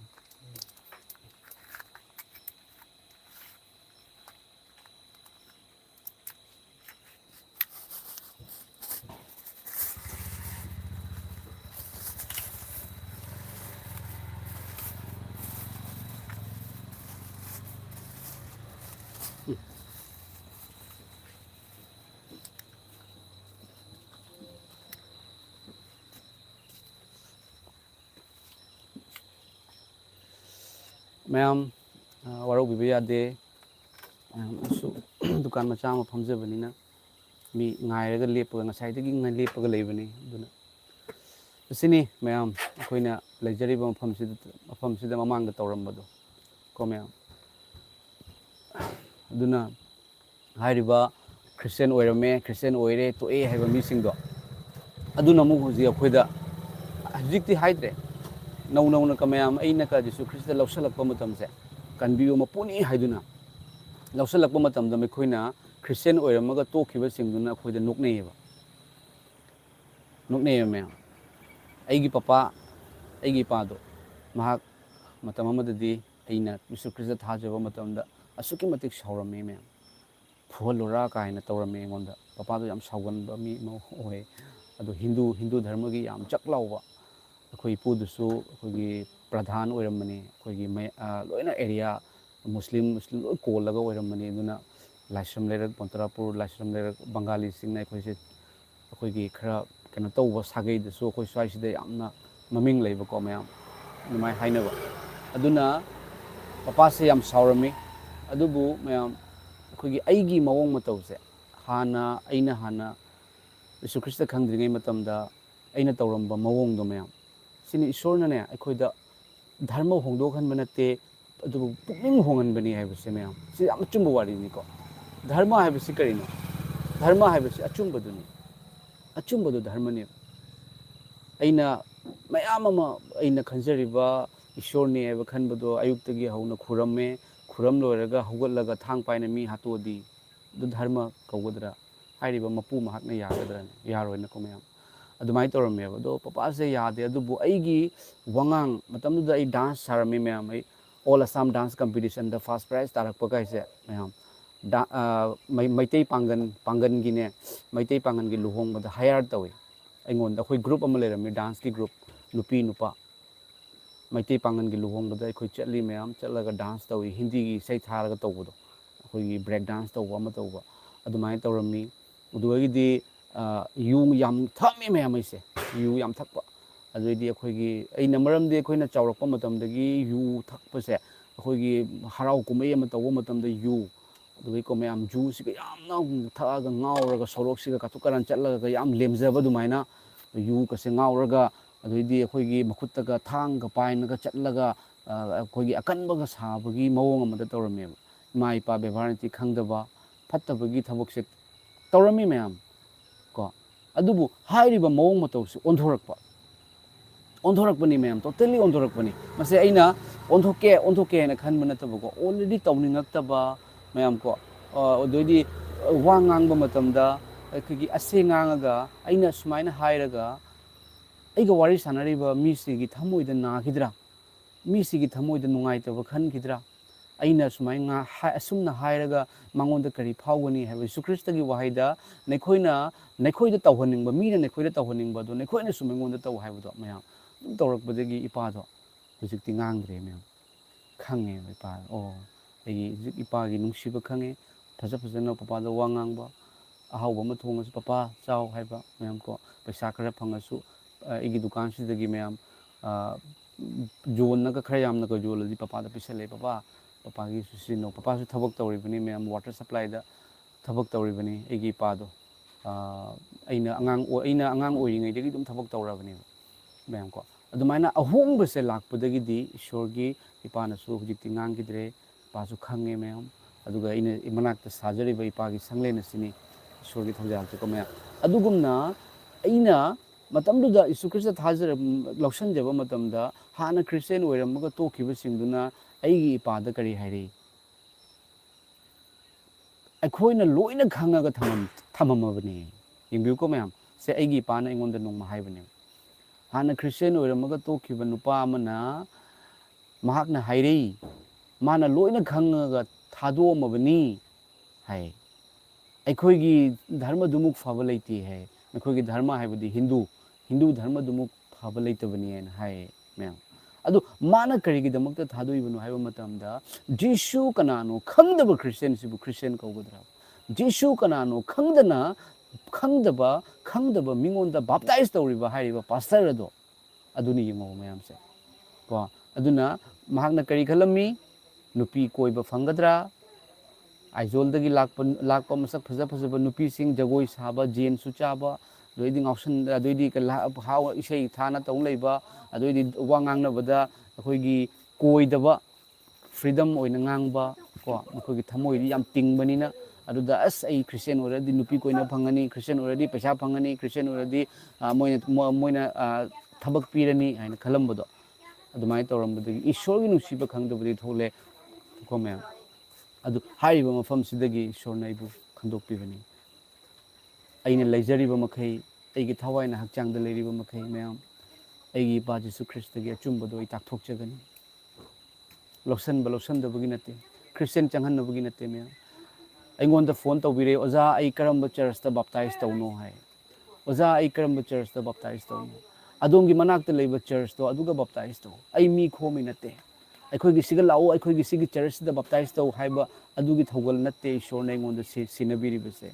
jisu christ kanano khangdaba mi singda jisu christ gi achumba takchenabagi damaktani ishor na ibu khandok piri bese me jisu christ gi thogal tori mafam do punamak fai hena idi khanjai adugi denomination fai amana fatte habise ingonda haijaning de me ko fai fatte habise ishor na wayen gadobani mayam adubu jisu christ hawgini haina aisu khalambagi maramnane yam lana khalambado hawgini hain khalle adubu achumbadi kanagino taibang malemgini jisu christ angresu sandurakba dharmani hain khalle adubu achumbara natte jisu christ ga loinaramba thomas india da lakhibani jisu christ thajaragadi akhoigi dharma honge habisi hongde adum leiminari ekhoi punna adubu jisu christ gi nungsibaduna afabada lae afaba pame phattaba thabak tawningdre afaba maramdi jisu se asengbani truth haise I am the way the truth and the life magi achumba lakpa matamda afabado tawhandre akhogi phattabado tawhandre afabado tawhanbire adoidi afaba christianity haibase sengna hairagadine lambi achumba hingba ahumsigi lambi da chatliba punsi adune mayam ko aduga christian oiragadi inat manghalle kain haiba misule inasu hairameba adubu masi maitegi inat mayam ekhoi kyam nungsidra thajarabasi adugi mati nungsinatra ngarang ningol chakoba maiti ekhoi fajakraba athoiba kainoni ko akhoi nupi maitegi fanek selaga fajaba firon selaga ningol chakoba mayam ekhoi pullaga ekhoi chamine ko pullaga chamine ekhoi mayam ma khoi inat amat henne inat jokat pada khoi su saru yaribne mayam ko asini akhoi ishorgi nungsibase mayam akhoi uthok chanaba phongdok chanaba honaminasi aduga akhoi gi jingmi amasung tamigi nungsinabagi marido mayam akhoi puraknabagi damakta honaminasi amasung aingonda phone tawbirakpa kanbiyo mapugi subscriber oiraba ima pabung ichil naw sing ichel sing di asuki matik nungsinai mayam ichanupa hai kaure ichanupa hai imanasu akhoi pabung singnasu ko ibung haidna ichan singnasu ina iyamba inaw haidna yam nungsiba mari se mayam krista da leirabanina mangi senge haibagi wari do leitre huji khoida leibrane mayam mang ba haise kanano ꯃꯥꯡꯕ ꯁꯦꯡꯕ ꯃꯥꯡꯉꯤ ꯍꯥꯏ ꯍꯥꯟꯅꯒꯤ ꯃꯇꯝꯗ ꯃꯥꯡꯉꯤ ꯁꯝꯅꯅꯨ ꯃꯥꯡꯉꯤ ꯏꯁꯤꯡ ꯍꯩꯔꯛꯄ ꯃꯇꯝꯗ ꯊꯦꯡꯅꯅꯨ ꯃꯤꯅ ꯃꯤꯗ ꯃꯥꯡꯉꯤ ꯍꯥꯏꯕ ꯌꯥꯗꯦ ꯃꯌꯥꯝ ꯃꯤꯅ ꯃꯤꯗ ꯃꯥꯡꯕ ꯌꯥꯗꯦ 미오이바 이코이세 아무각더니요 생나 하이라가디 미오이바 이코이세 아무것더니 매amko aduna amang asingi mari lausorakpa nu thamoigi mari tinjalakpa sini ma'am amang asingi mari thadatkhiba thamoigi mari tinjalakpa ko adu thamoi chanarakpa matamda nungsiba laiyo ma'am nutrane ma'am thamoiga nungsinaba matamda nungsiba laiyo nungsibada ani makhal ani lei ahan amana nungsiba saba masagi oijaba phangnabagi damakta amana nungsiba 하리바 눅시버세 타모이더기 락바 마tamdane ma'am लोइना फंगनी अहानबदा नुक्सीबसे लेबा मतमदा को इचिल नावगी नुक्सीबा अवाना तारकपा मतमदा मतेंग पांगनबा नुक्सीबसे को ma'am कोई असिनी थागचरी ma'am ईश्वरगी नुक्सीबा थौगलसे हेने हेना तौजगे थाजरबा ma'am नसु ईश्वरदा हाइजबिउ ma'am कोई पुनम ख्रिस्टदा मतनी इरमदा मणिपुर दा इंग थबा लाकनबगी दमकता कोई ma'am high कोई ईश्वरदा हाइजमिनसिको मैम थागचरी आइगी याम नुक्सीबा सब्सक्राइबर खर लई एक्चुअली नाउ इचे एक्चुअली मा पाबुंग सिंह खर लई आइने याम नुक्सीजबा काउबा सुंगम ngamjadaba दुगा कोई मणिपुर दगी हंदक नौना ओजा अमसु ओजा से आई याम नुक्सीजै मरमदि कोइगी ईश्वरगी थौगलदा याम मतमदको ओजा से कॉल तौरकनी दुगदी वारी सानबा अमक ngamjaba mateंग तौबा मैम को सुमाय तौई थागचरी मैम कोइ मैम mateंग तौमिनसी मैम मरमदि इंगोंदा फोन तौबिरकपसे याम खरे अवानागी mateंग पांगबियो हाइना पुनमक्ति पांगबा ngamjade अदुबु ngamnaba honajabani मैम अदुगा नहानगी फोन तौबिरकपि सिंगजमैदगी इचेदुदा लुपा 5,000 कापसख्रबनी मैम यीशु ख्रिस्टगी थौजालदगी याम थागचरी कमेंट तौबिरकपा इचिल नाउसिंग करी लमदगिनो हाइनसु हाइबिरई वांगथेम प्रेमजित ओजा ओजा से करी लमदगिनो ओजा आई सिलचर असम दगिनी ओजा असमगी सिलचर मनाक्ता लेजबनी अदुगा मथंगी कमेंट से मैम आई दुम सल्लगा हाजिरके रमेश वारिबम ओजाबुसु याम थागले ईश्वरना लोइने बिबो इसनु हाइदुना हाइबिरे असिगी लाइव असिदा चंगबिरकलिबा नुसिबा इचिलना इचे इचलिमा पाबुंगसिंग मैम पुनमकपु दयानन लाइश्रम आइगी थमोइदगी प्रभु जीसुगी मिंगदे इकाय खुमनबा इचिलना ओइबगी नुसिबा अदुगा अखोइदा हेन्ना थागतचबदो इ फोंदोकसगे तसेंगना आई नुसिजे इन हाइजरिबसे इगी थमोइदगिनी ma'am ngasi ase ngarang ase ma'am अखोइगिने खुनगिने खुनसिदा अखोइगी याम अथोइबा नुपा अमा हाइजबदाय नुपा से गुवाहाटी दा अचौबा फम दा पोस्ट दा थबक तौबा नुपानी मासु मागी नुपीसु अदो खंगौदना मासे लैगिद्रे मैम को लैगिद्रे अमसुंग मैमगी मागी मथौ मंगमदो पांथोखरे मैम को तबंग पानबदा अखोइना तांजलिबा अमा तौरिबा से हेक थावाइगी हक्चांगदगी हेक खाइदोखिबा मतमदा करिसु नते अगी यामबसिंग कोई यामबसिंग अमना हाय लैते नुंगाइतेने हेना हाय अदुदा अइना हायबनी यामबा मियबगी पुंसिसे तमंगमदे अदुना लैरिङै मतमदा हिङिङै मतमदने mateंग पांगनबा मैम को अमगा हाइजमिनरगा mateंग पांगनरगा लैबगी पुंसिसे ख्वाइदगी अथोइबनी को यामबा आइन हाइजबा माना समाय तौई नंगा तौइदो याम ख्वाइदगी अफबनी हाय मा क्रिश्चियन नते अदुबु मैम खंगेबको थागचरी मिबगी पुंसी अदुगा मथंगी कमेंट अमतंगा गाइलुना कामे गुड इवनिंग सर थागचरी ओजा गुड इवनिंग अदुगा मैम कमेंट सिंग से आई खर तौना पाथोक्सन बहोन जगे ओजा ईश्वरबु थागचरी अखोई फैमिली की प्रार्थना तौबियु आइगी मिंग रंजिता कवे है थागचरी अखोगी सिस्टर है दम हाजिरगे को इचे ओरंगदरा इचन ओरंगदरा खंजदबगी सिस्टर बुसु जाम थागचरी अदोमगी इमुंग अदोमगी फैमिली कनबीबगी मपु प्रभु जीसु ख्रिस्टना मतम चुपदा कनबीबो इसनु फत्तबगी पांगल पुनमक लौथोकबीबो इसनु अदोमगी इमुंगदा ईश्वरगी थौजालदगी थवाय सेंगमना लोइने बीबो इसनु ꯐꯠꯇꯕꯒꯤ ꯄꯥꯡꯒꯜꯅ ꯆꯪꯕꯗꯤ ꯂꯥꯏꯗꯅ ꯌꯦꯡꯕ ꯐꯥꯎꯕ ꯑꯗꯣꯝꯒꯤ ꯏꯃꯨꯡꯗ ꯌꯦꯡꯕ ꯐꯥꯎꯕ ꯉꯝꯗꯕ ꯑꯣꯏꯁꯅꯨ ꯐꯠꯇꯕꯒꯤ ꯄꯥꯡꯒꯜꯗꯣ ꯄ꯭ꯔꯚꯨ ꯖꯤꯁꯨꯒꯤ ꯊꯧꯖꯥꯜꯗꯒꯤ ꯑꯃꯦꯟ ꯑꯗꯨꯒ ꯑꯃꯨꯛꯀꯁꯨ ꯑꯩꯈꯣꯏꯒꯤ ꯁꯣꯔꯤ ꯃꯊꯪꯒꯤ ꯀꯃꯦꯟꯁꯤꯅ ꯍꯥꯂꯦꯂꯨꯌꯥ ꯑꯩꯈꯣꯏꯒꯤ ꯁꯤꯁꯇꯔꯅ ꯍꯥꯂꯦꯂꯨꯌꯥ ꯍꯥꯏꯕꯤꯔꯦ ꯑꯗꯨꯒ ꯃꯊꯪꯒꯤ ꯀꯃꯦꯟꯁꯤꯅ ꯖꯦꯝꯁ ꯌꯨꯝꯅꯥꯝ ꯖꯤꯁꯨ ꯂꯥꯛꯑꯦ ꯁꯦ ꯀꯔꯝꯅ ꯈꯪꯒꯅꯤ ꯍꯥꯏꯕꯀꯣ ꯑꯣꯖꯥ ꯖꯤꯁꯨ ꯂꯥꯛꯀꯗꯕꯒꯤ ꯃꯇꯝꯗꯤ ꯑꯩꯈꯣꯏꯅ ꯃꯁꯤꯒꯤ ꯋꯥꯍꯩꯁꯤ ꯃꯇꯥꯡ ꯑꯁꯤꯗ ꯖꯤꯁꯨ ꯈ꯭ꯔꯤꯁꯇꯅ ꯍꯥꯏꯕꯗꯣ ꯁꯔꯒꯗ ꯂꯩꯔꯤꯕ ꯁꯔꯒꯗꯨꯠꯁꯤꯡꯅ ꯐꯥꯎꯕ ꯈꯪꯗꯦ ꯖꯤꯁꯨ ꯀꯔꯝꯕ ꯃꯇꯝꯗ ꯂꯥꯛꯀꯅꯤ ꯍꯥꯏꯕꯗꯨ ꯂꯥꯛꯇꯣꯔꯦ ꯂꯥꯛꯈꯤꯔꯣꯏ ꯍꯥꯏꯕ ꯑꯗꯨꯕꯨ ꯁꯤꯝꯕꯜ ꯈꯔ ꯈꯨꯗꯝ ꯈꯔ ꯇꯥꯛꯄꯤꯔꯝꯕꯗꯣ ꯂꯩꯕꯥꯛ ꯑꯃꯅ ꯂꯩꯕꯥꯛ ꯑꯃꯒꯤ ꯃꯊꯛꯇ ꯂꯥꯟꯗꯥꯔꯛꯄ ꯀꯧꯆꯦꯡ ꯃꯄꯩ ꯄꯥꯏꯔꯛꯄ ꯍꯥꯏꯅꯁꯨ ꯕꯥꯏꯕꯜꯗ ꯍꯥꯏꯔꯤ ꯌꯨꯋꯥꯔ ꯇꯣꯏ ꯇꯣꯏꯅ ꯍꯥꯔꯛꯄ ꯂꯥꯏꯅꯥ ꯂꯥꯏꯆꯠ ꯈꯪꯗꯕ ꯂꯥꯛꯄ ꯄꯨꯝꯅꯃꯛ ꯑꯁꯤ ꯅꯥꯎꯌꯦꯛꯄꯒꯤ ꯑꯍꯧꯕꯅꯤ ꯍꯥꯏꯕꯀꯣ ꯅꯨꯄꯤ ꯑꯃꯅ ꯑꯉꯥꯡ ꯄꯣꯛꯑꯝꯗꯥꯏ ꯃꯇꯝꯗ ꯊꯤꯟꯕ ꯂꯦꯡꯕ ꯍꯧꯔꯛꯄꯗꯣ ꯑꯉꯥꯡ ꯄꯣꯛꯇꯣꯔꯦ ꯍꯥꯏꯕꯒꯤ ꯈꯨꯗꯝꯅꯤꯀꯣ ꯑꯗꯨꯒꯨꯝꯅ ꯅꯥꯎꯌꯦꯛꯄ ꯍꯧꯕꯒꯤ ꯌꯤꯁꯨ ꯈ꯭ꯔꯤꯁꯇꯅ ꯂꯥꯛꯄꯒꯤ ꯍꯥꯏꯔꯤꯕ ꯃꯇꯝ ꯑꯗꯣ ꯅꯥꯎꯌꯦꯛꯄ ꯍꯧꯈ꯭ꯔꯕꯅꯦꯕ ꯂꯥꯛꯄꯒꯤ ꯃꯥꯒꯤ ꯃꯇꯝ ꯑꯗꯣ ꯍꯧꯈ꯭ꯔꯦ ꯑꯗꯨꯅ ꯉꯁꯤꯔ ꯍꯌꯦꯡꯂ ꯍꯪꯆꯤꯠꯂ ꯍꯥꯏꯕꯗꯨꯗꯤ ꯌꯤꯁꯨ ꯈ꯭ꯔꯤꯁꯇ ꯌꯦꯍꯣꯕꯥ ꯏꯄꯥ ꯏꯁꯣꯔ ꯊꯋꯥꯏ ꯑꯁꯦꯡꯕ ꯈꯛꯇꯅ ꯈꯪꯉꯤ ꯀꯣ ꯃꯌꯥꯝ ꯑꯗꯨꯅ ꯑꯩꯈꯣꯏ ꯁꯦꯝ ꯁꯥꯔꯒ ꯂꯩꯌꯨ ꯍꯥꯏꯕꯗꯣ ꯃꯤꯡꯁꯦꯜ ꯈꯥꯡꯉꯨ ꯍꯥꯏꯕ ꯃꯌꯥꯝ ꯗꯤꯌꯥꯕꯣꯜꯕꯨ ꯊꯤꯡꯉꯨ ꯃꯤꯡꯁꯦꯜ ꯈꯥꯡꯉꯨ ꯍꯥꯏꯕ ꯃꯌꯥꯝ ꯑꯩꯈꯣꯏ ꯃꯔꯝ ꯑꯗꯨꯅ ꯑꯩꯈꯣꯏ ꯁꯔꯒꯗ ꯂꯩꯕ ꯏꯄꯥꯒꯤ ꯑꯅꯤꯡꯕ ꯇꯧꯔꯒ ꯂꯩꯃꯤꯟꯅꯁꯤ ꯍꯥꯏꯕꯅꯤ ꯃꯌꯥꯝ ꯃꯔꯝꯗꯤ ꯑꯩꯈꯣꯏꯅ ꯐꯠꯇꯕ ꯊꯕꯛ ꯇꯧꯗꯨꯅ ꯂꯩꯔꯤꯉꯩ ꯃꯇꯝꯗ ꯏꯄꯥ ꯏꯁꯣꯔ ꯂꯥꯛꯄꯤꯕ ꯇꯥꯔꯒꯗꯤ ꯑꯩꯈꯣꯏꯕꯨ ꯃꯥꯅ ꯀꯔꯝꯅ ꯀꯟꯕꯤꯒꯅꯤ ꯃꯔꯝ ꯑꯗꯨꯅ ꯂꯧꯁꯤꯡꯁꯦ ꯑꯩꯈꯣꯏꯗ ꯄꯤꯔꯤꯕꯅꯤ ꯏꯁꯣꯔꯗꯤ ꯑꯆꯨꯝꯕꯅꯤ ꯑꯗꯨꯕꯨ ꯑꯩꯈꯣꯏꯅ ꯌꯤꯁꯨ ꯈ꯭ꯔꯤꯁꯇ ꯂꯥꯛꯄ ꯃꯇꯝꯗ ꯏꯄꯥꯒꯤ ꯊꯧꯒꯜ ꯇꯧꯗꯨꯅ ꯂꯩꯔꯝꯕ ꯎꯔꯒꯗꯤ ꯏꯆꯥꯅꯨꯄꯥ ꯏꯆꯥꯅꯨꯄꯤ ꯍꯥꯏꯅ ꯁꯣꯏꯗꯅ ꯑꯩꯒꯤ ꯂꯥꯛꯑꯣ ꯑꯩꯒꯤ ꯏꯐꯝꯗ ꯄꯨꯕꯤꯔꯒꯦ ꯍꯥꯏꯗꯨꯅ ꯄꯨꯕꯤꯒꯗꯧꯕꯅꯤꯀꯣ ꯊꯥꯒꯠꯆꯔꯤ ꯑꯣꯖꯥ ꯀꯃꯦꯟ ꯇꯧꯕꯤꯔꯛꯄꯒꯤꯗꯃꯛꯇ ꯑꯗꯨꯒ ꯃꯊꯪꯒꯤ ꯀꯃꯦꯟꯁꯦ ꯆꯟꯗꯅꯤꯌꯥ ꯍꯣꯡ ꯁꯥꯡꯕꯝ ꯍꯥꯏꯕꯀꯣ ꯍꯥꯂꯦꯂꯨꯌꯥ ꯑꯃꯦꯟ ꯄ꯭ꯔꯚꯨ ꯖꯤꯁꯨꯅ ꯂꯣꯏꯅꯕꯤꯕ ꯑꯣꯏꯁꯅꯨ ꯍꯥꯏꯗꯨꯅ ꯍꯥꯏꯕꯤꯔꯛꯏ ꯊꯥꯒꯠꯆꯔꯤ ꯑꯣꯖꯥ ꯄ꯭ꯔꯚꯨ ꯖꯤꯁꯨ ꯈ꯭ꯔꯤꯁꯇꯅ ꯑꯗꯣꯝꯒꯤ ꯏꯃꯨꯡ ꯃꯅꯨꯡꯕꯨ ꯂꯣꯏꯅꯕꯤꯕ ꯑꯣꯏꯁꯅꯨ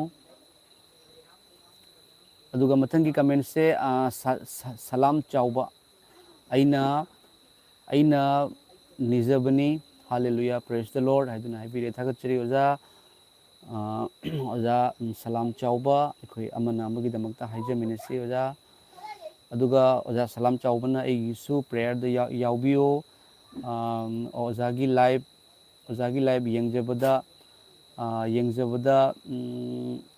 ꯌꯦꯡꯖꯕꯗ ꯀꯩ ꯍꯥꯏꯕ ꯋꯥꯖꯔꯤꯕꯅꯤ ꯑꯣꯖꯥ ꯁꯣꯏꯗꯅ ꯑꯣꯖꯥꯒꯤꯗꯃꯛꯇ ꯄ꯭ꯔꯦꯌꯔ ꯇꯧꯖꯔꯛꯀꯦ ꯑꯋꯥꯕ ꯑꯅꯥꯕ ꯄꯨꯝꯅꯃꯛ ꯂꯧꯊꯣꯛꯄꯤꯕ ꯑꯣꯏꯁꯅꯨ ꯑꯗꯨꯒ ꯃꯊꯪꯒꯤ ꯀꯃꯦꯟꯁꯦ ꯈ꯭ꯔꯤꯁꯃꯥꯁ ꯅꯨꯃꯤꯠꯇ ꯂꯥꯏꯚ ꯊꯥꯔꯛꯑꯣ ꯑꯣꯂꯤꯚꯤꯌꯥ ꯀꯣꯟꯁꯝ ꯁꯣꯏꯗꯅ ꯊꯥꯖꯔꯛꯀꯦ ꯁꯤꯁꯇꯔ ꯈ꯭ꯔꯤꯁꯃꯥꯁ ꯅꯨꯃꯤꯠꯇ ꯑꯗꯨꯒ ꯈ꯭ꯔꯤꯁꯃꯥꯁ ꯅꯨꯃꯤꯠꯇ ꯑꯩꯈꯣꯏ ꯂꯩꯇ ꯂꯥꯏꯔꯁꯤꯡꯗ ꯏꯄꯥꯒꯤ ꯅꯨꯡꯁꯤꯕꯗꯣ ꯃꯌꯥꯝꯗ ꯎꯠꯊꯣꯛꯅꯕꯒꯤꯗꯃꯛꯇ ꯏꯪꯊꯝꯊꯥꯁꯨ ꯆꯪꯉꯛꯄꯁꯤꯗꯀꯣ ꯕ꯭ꯂꯥꯡꯀꯦꯠ ꯌꯦꯟꯅꯕꯒꯤ ꯍꯣꯠꯅꯖꯕꯁꯦ ꯑꯁꯤꯗꯁꯨ ꯃꯌꯥꯝꯅ ꯄ꯭ꯔꯦꯌꯔꯗꯁꯨ ꯅꯤꯡꯁꯤꯡꯕꯤꯌꯨ ꯉꯝꯅꯕꯒꯤꯗꯃꯛꯇ ꯑꯩꯈꯣꯏ ꯃꯌꯥꯝꯅ ꯉꯝꯍꯟꯃꯤꯟꯅꯁꯤ ꯏꯁꯣꯔꯅ ꯁꯣꯏꯗꯅ ꯉꯝꯍꯟꯕꯤꯒꯅꯤ ꯍꯥꯏꯕꯁꯤꯁꯨ ꯄ꯭ꯔꯦꯌꯔꯗ ꯅꯤꯡꯁꯤꯡꯕꯤꯅꯕ ꯍꯥꯏꯖꯔꯤ ꯑꯗꯨꯒ ꯃꯊꯪꯒꯤ ꯀꯃꯦꯟꯁꯦ ꯆꯤꯊꯨꯡ ꯁꯣꯂꯣꯃꯤ ꯇꯥꯡꯈꯨꯜ ꯀꯣ ꯈ꯭ꯋꯥꯏ ꯇꯣꯟꯕꯗ ꯑꯩꯅ ꯇꯧꯈꯤꯕꯒꯨꯝ ꯑꯩꯉꯣꯟꯗ ꯇꯧꯒꯅꯤ ꯍꯥꯂꯦꯂꯨꯌꯥ ꯄ꯭ꯔꯦꯁ ꯗ ꯂꯣꯔꯗ ꯍꯣꯏ ꯑꯆꯨꯝꯕꯅꯦ ꯆꯤꯡꯊꯨꯡ ꯑꯩꯈꯣꯏꯒꯤ ꯁꯤꯁꯇꯔꯅ ꯑꯣꯖꯥꯅ ꯍꯥꯏꯕꯤꯔꯤꯕꯁꯦ ꯑꯩꯈꯣꯏꯅ ꯇꯧꯕꯗꯣ ꯑꯗꯣ ꯑꯩꯈꯣꯏꯗ ꯑꯗꯨꯝ ꯐꯪꯉꯛꯀꯅꯤ ꯍꯥꯏꯕꯗꯤ ꯑꯩꯈꯣꯏꯅ ꯑꯐꯕ ꯇꯧꯕ ꯑꯩꯈꯣꯏꯅ ꯏꯁꯣꯔꯒꯤ ꯅꯨꯡꯁꯤꯕ ꯇꯧꯕ ꯏꯁꯣꯔꯅ ꯄꯥꯝꯖꯕ ꯊꯕꯛꯇꯣ ꯑꯩꯈꯣꯏ ꯇꯧꯕ ꯑꯗꯨꯒ ꯑꯐꯕ ꯍꯥꯏꯕꯁꯦ ꯃꯇꯥꯡ ꯑꯁꯤꯗ ꯌꯤꯁꯨ ꯈ꯭ꯔꯤꯁꯇ ꯅꯠꯇꯅ ꯑꯐꯕ ꯂꯩꯇꯦ ꯀꯣ ꯃꯁꯤ ꯌꯤꯁꯨ ꯈ꯭ꯔꯤꯁꯇ ꯏꯄꯥꯒꯤ ꯑꯅꯤꯡꯕꯒꯤꯁꯨ ꯑꯣꯏ ꯃꯌꯥꯝ ꯌꯤꯁꯨ ꯈ꯭ꯔꯤꯁꯇ ꯏꯄꯥꯅ ꯌꯥꯈ꯭ꯔꯒꯗꯤ ꯆꯨꯝꯍꯟꯕꯤꯈ꯭ꯔꯒꯗꯤ ꯂꯥꯜꯍꯟꯕꯤꯒꯗꯧꯕ ꯀꯅꯥꯁꯨ ꯂꯩꯇꯦ ꯅꯠꯇ꯭ꯔꯥ ꯑꯗꯨꯅ ꯌꯤꯁꯨ ꯈ꯭ꯔꯤꯁꯇ ꯏꯄꯥꯅ ꯀꯟꯕꯤꯔꯕ ꯃꯆꯥꯒꯤ ꯊꯕꯛꯅꯦꯕ ꯑꯩꯈꯣꯏꯅ ꯀꯔꯤꯒꯨꯝꯕ ꯑꯃ ꯐꯪꯒꯅꯤ ꯍꯥꯏꯗꯨꯅ ꯅꯤꯕ ꯑꯃꯁꯨ ꯂꯩ ꯑꯩꯉꯣꯟꯗ ꯄꯤꯕꯤꯌꯨ ꯍꯥꯏꯅ ꯅꯤꯕ ꯑꯃ ꯂꯩ ꯑꯩꯉꯣꯟda ꯄꯤꯔꯛꯄꯒꯤ ꯃꯔꯝꯅ ꯍꯔꯥꯎꯅ ꯊꯥꯒꯠꯆꯕ ꯑꯃꯁꯨ ꯂꯩ ꯉꯁꯤ ꯑꯩꯅ ꯇꯧꯖꯔꯤꯕ ꯊꯧꯒꯜꯁꯤꯗꯤ ꯑꯩꯕꯨ ꯀꯟꯕꯤꯔꯛꯄꯒꯤ ꯑꯩꯕꯨ ꯍꯤꯡꯍꯟꯕꯤꯕꯒꯤ ꯑꯩꯕꯨ ꯂꯣꯏꯅꯕꯤꯕꯒꯤ ꯑꯩꯅ ꯊꯥꯒꯠꯆꯔꯛꯄ ꯑꯗꯨꯅꯤ ꯃꯌꯥꯝ ꯐꯪꯅꯕꯒꯤ ꯅꯠꯇꯦ ꯑꯣꯜꯔꯦꯗꯤ ꯏꯄꯥꯅ ꯄꯤꯕꯤꯈ꯭ꯔꯦꯀꯣ ꯃꯔꯝ ꯑꯗꯨꯅ ꯑꯩꯈꯣꯏꯅ ꯇꯧꯕ ꯊꯕꯛꯁꯦ ꯏꯄꯥꯅ ꯄꯤꯕꯤꯔꯒ ꯇꯧꯔꯛꯄꯁꯦ ꯑꯁꯤꯅ ꯄꯨꯛ ꯂꯥꯝꯅ ꯆꯥꯛ ꯄꯤꯕꯤꯌꯨ ꯍꯥꯏꯅ ꯍꯥꯏꯕ ꯅꯠꯇꯕ ꯆꯥꯛ ꯄꯨꯛ ꯊꯟꯅ ꯄꯤꯖꯕꯤꯔꯒ ꯊꯥꯒꯠꯆꯔꯤ ꯍꯥꯏꯔꯛꯄꯗꯣ ꯑꯗꯨꯅꯤꯀꯣ ꯃꯌꯥꯝ ꯃꯔꯝꯗꯤ ꯑꯩꯈꯣꯏꯅ ꯈꯪꯒꯗꯕꯗꯤ ꯑꯐꯕ ꯊꯕꯛ ꯀꯌꯥꯁꯨ ꯃꯤꯑꯣꯏꯕꯅ ꯇꯧꯁꯅꯨ ꯄ꯭ꯔꯚꯨ ꯖꯤꯁꯨ ꯈ꯭ꯔꯤꯁꯇ ꯌꯥꯎꯗ꯭ꯔꯒꯗꯤ ꯃꯗꯨ ꯑꯐꯕꯗ ꯆꯤꯡꯗꯦ ꯏꯁꯣꯔꯒꯤ ꯃꯤꯠꯌꯦꯡꯗ ꯃꯔꯝꯗꯤ ꯀꯔꯤꯅꯣ ꯌꯤꯁꯨ ꯈ꯭ꯔꯤꯁꯇ ꯄꯥꯞ ꯀꯣꯛꯄꯤꯕ ꯃꯄꯨꯅꯤ ꯄꯥꯞ ꯆꯦꯟꯅ ꯆꯦꯟꯅ ꯑꯩꯈꯣꯏ ꯑꯐꯕꯗ ꯑꯣꯏꯗꯦ ꯑꯗꯨꯒ ꯌꯤꯁꯨ ꯈ꯭ꯔꯤꯁꯇꯅ ꯅꯤꯡꯁꯤꯡꯕꯤꯌꯨ ꯄꯥꯡ ꯇꯤꯡꯕ ꯃꯇꯝꯗ ꯃꯥꯒꯤ ꯑꯣꯏ ꯑꯃꯁꯨꯡ ꯖꯦꯠꯇ ꯄꯥꯡ ꯇꯤꯡꯕ ꯃꯇꯝꯗ ꯃꯄꯨꯟꯁꯤ ꯆꯨꯞꯄꯗ ꯍꯨꯔꯥꯟꯕ ꯐꯠꯇꯕꯗ ꯑꯣꯏꯔꯕ ꯑꯃꯕꯨ ꯌꯤꯁꯨ ꯈ꯭ꯔꯤꯁꯇ 시ꯔꯝꯗꯥꯏ ꯃꯇꯝꯗ ꯅꯪꯅ ꯅꯤꯡꯊꯧ ꯂꯩꯕꯥꯛꯇ ꯆꯪꯕꯗ ꯑꯩꯕꯨꯁꯨ ꯅꯤꯡꯁꯤꯡꯕꯤꯌꯨꯇ ꯍꯥꯏꯔꯛꯄꯗ ꯌꯤꯁꯨ ꯈ꯭ꯔꯤꯁꯇꯅ ꯀꯔꯤ ꯍꯥꯏ ꯉꯁꯤꯃꯛ ꯑꯩꯅ ꯅꯪꯉꯣꯟꯗ ꯋꯥꯁꯛꯇꯨꯅ ꯍꯥꯏꯔꯤ ꯉꯁꯤꯃꯛ ꯅꯪ ꯑꯩꯒ ꯂꯣꯏꯅꯅ ꯄꯦꯔꯥꯗꯥꯏꯁ ꯆꯠꯀꯅꯤ ꯍꯥꯏꯕꯗꯣ ꯃꯄꯨꯟꯁꯤ ꯆꯨꯞꯄꯗ ꯐꯠꯇꯕꯗ ꯇꯧꯕ ꯑꯃꯕꯨ ꯑꯔꯣꯏꯕ ꯃꯇꯝꯗ ꯃꯥꯅ ꯊꯥꯖꯕꯒꯤ ꯃꯔꯝꯗ ꯀꯟꯕꯤꯈꯤꯕꯅꯤ ꯃꯌꯥꯝ ꯃꯤꯑꯣꯏꯕ ꯑꯩꯈꯣꯏꯁꯦ ꯁꯦꯡꯅ ꯍꯥꯏꯔꯒꯗꯤ ꯑꯩꯈꯣꯏꯅ ꯐꯅ ꯑꯐꯕ ꯊꯕꯛ ꯇꯧꯔꯒꯁꯨ ꯑꯩꯈꯣꯏ ꯑꯐꯕ ꯑꯣꯏꯗꯦ ꯃꯄꯨꯡ ꯐꯥꯗꯦ ꯑꯐꯕ ꯊꯕꯛ ꯑꯃꯈꯛ ꯇꯧꯈꯤꯅꯤ ꯐꯠꯇꯕ 5 ꯇꯧꯈꯤꯅꯤ ꯃꯌꯥꯝ ꯀꯣ ꯑꯁꯤꯅꯤ ꯃꯤꯑꯣꯏꯕꯁꯦ ꯃꯄꯨꯡ ꯐꯥꯗꯦ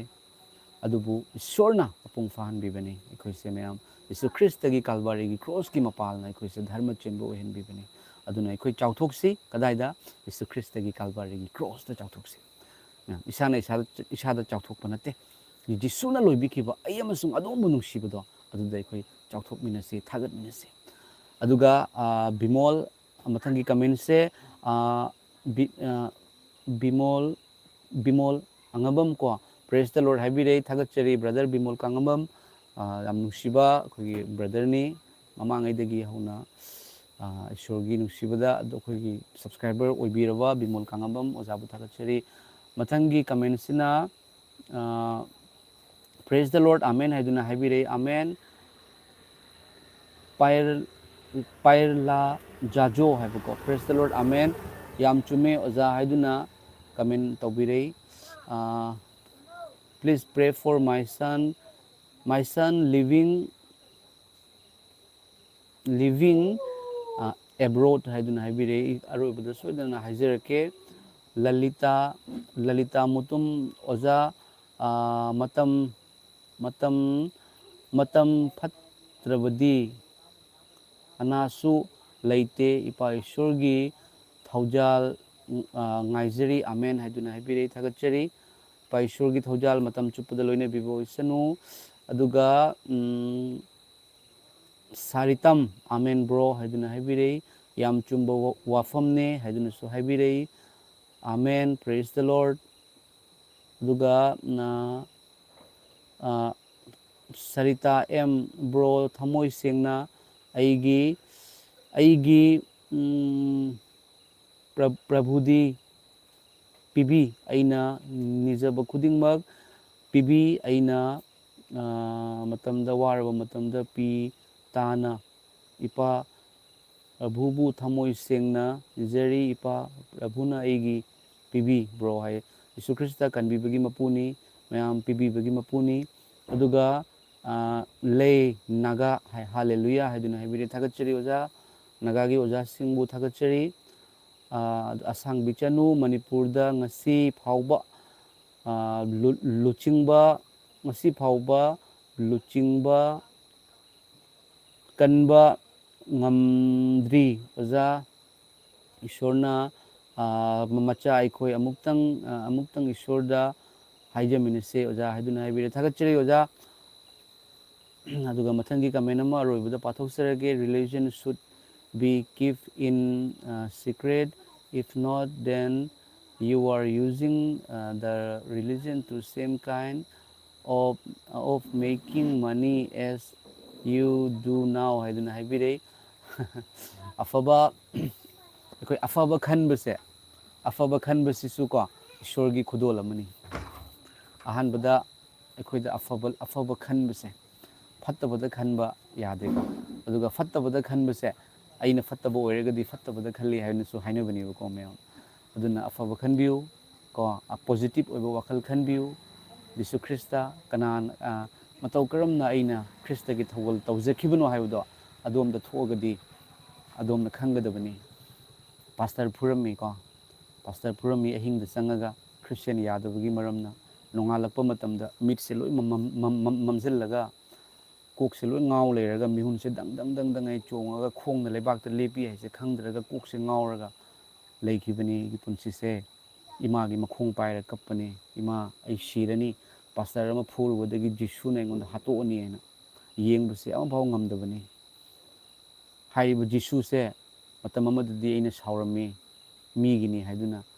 ꯄꯥꯕ ꯃꯇꯝꯗꯗꯤꯅꯦ ꯙꯔꯃꯒꯤ ꯋꯥꯍꯩ ꯄꯥꯔꯛꯄ ꯃꯇꯝꯗ ꯑꯗꯣꯝꯅ ꯙꯔꯃ ꯑꯃꯒꯤ ꯒꯨꯔꯨ ꯑꯃꯗ ꯑꯍꯤꯡꯗ ꯆꯪꯉꯒ ꯐꯨꯔꯒꯗꯤ ꯀꯔꯤ ꯑꯣꯏꯒꯗꯒꯦ ꯑꯗꯣꯝꯗ ꯍꯪꯖꯒꯦꯀꯣ ꯑꯣꯖꯥ ꯌꯥꯝ ꯅꯨꯡꯁꯤꯅ ꯍꯪꯖꯕꯅꯦꯕ ꯑꯗꯣꯝꯒꯤ ꯀꯅꯥꯒꯨꯝꯕ ꯙꯔꯃ ꯑꯃꯒꯤ ꯒꯨꯔꯨ ꯑꯃꯗ ꯑꯍꯤꯡꯗ ꯆꯪꯉꯒ ꯐꯨꯔꯒꯗꯤ ꯃꯍꯥꯛꯅ ꯍꯥꯏꯖꯕꯤꯒꯗ꯭ꯔꯥ ꯃꯃꯤꯠꯇꯒꯤ ꯃꯄꯤ ꯇꯥꯔꯒ ꯀꯞꯀꯗ꯭ꯔꯥ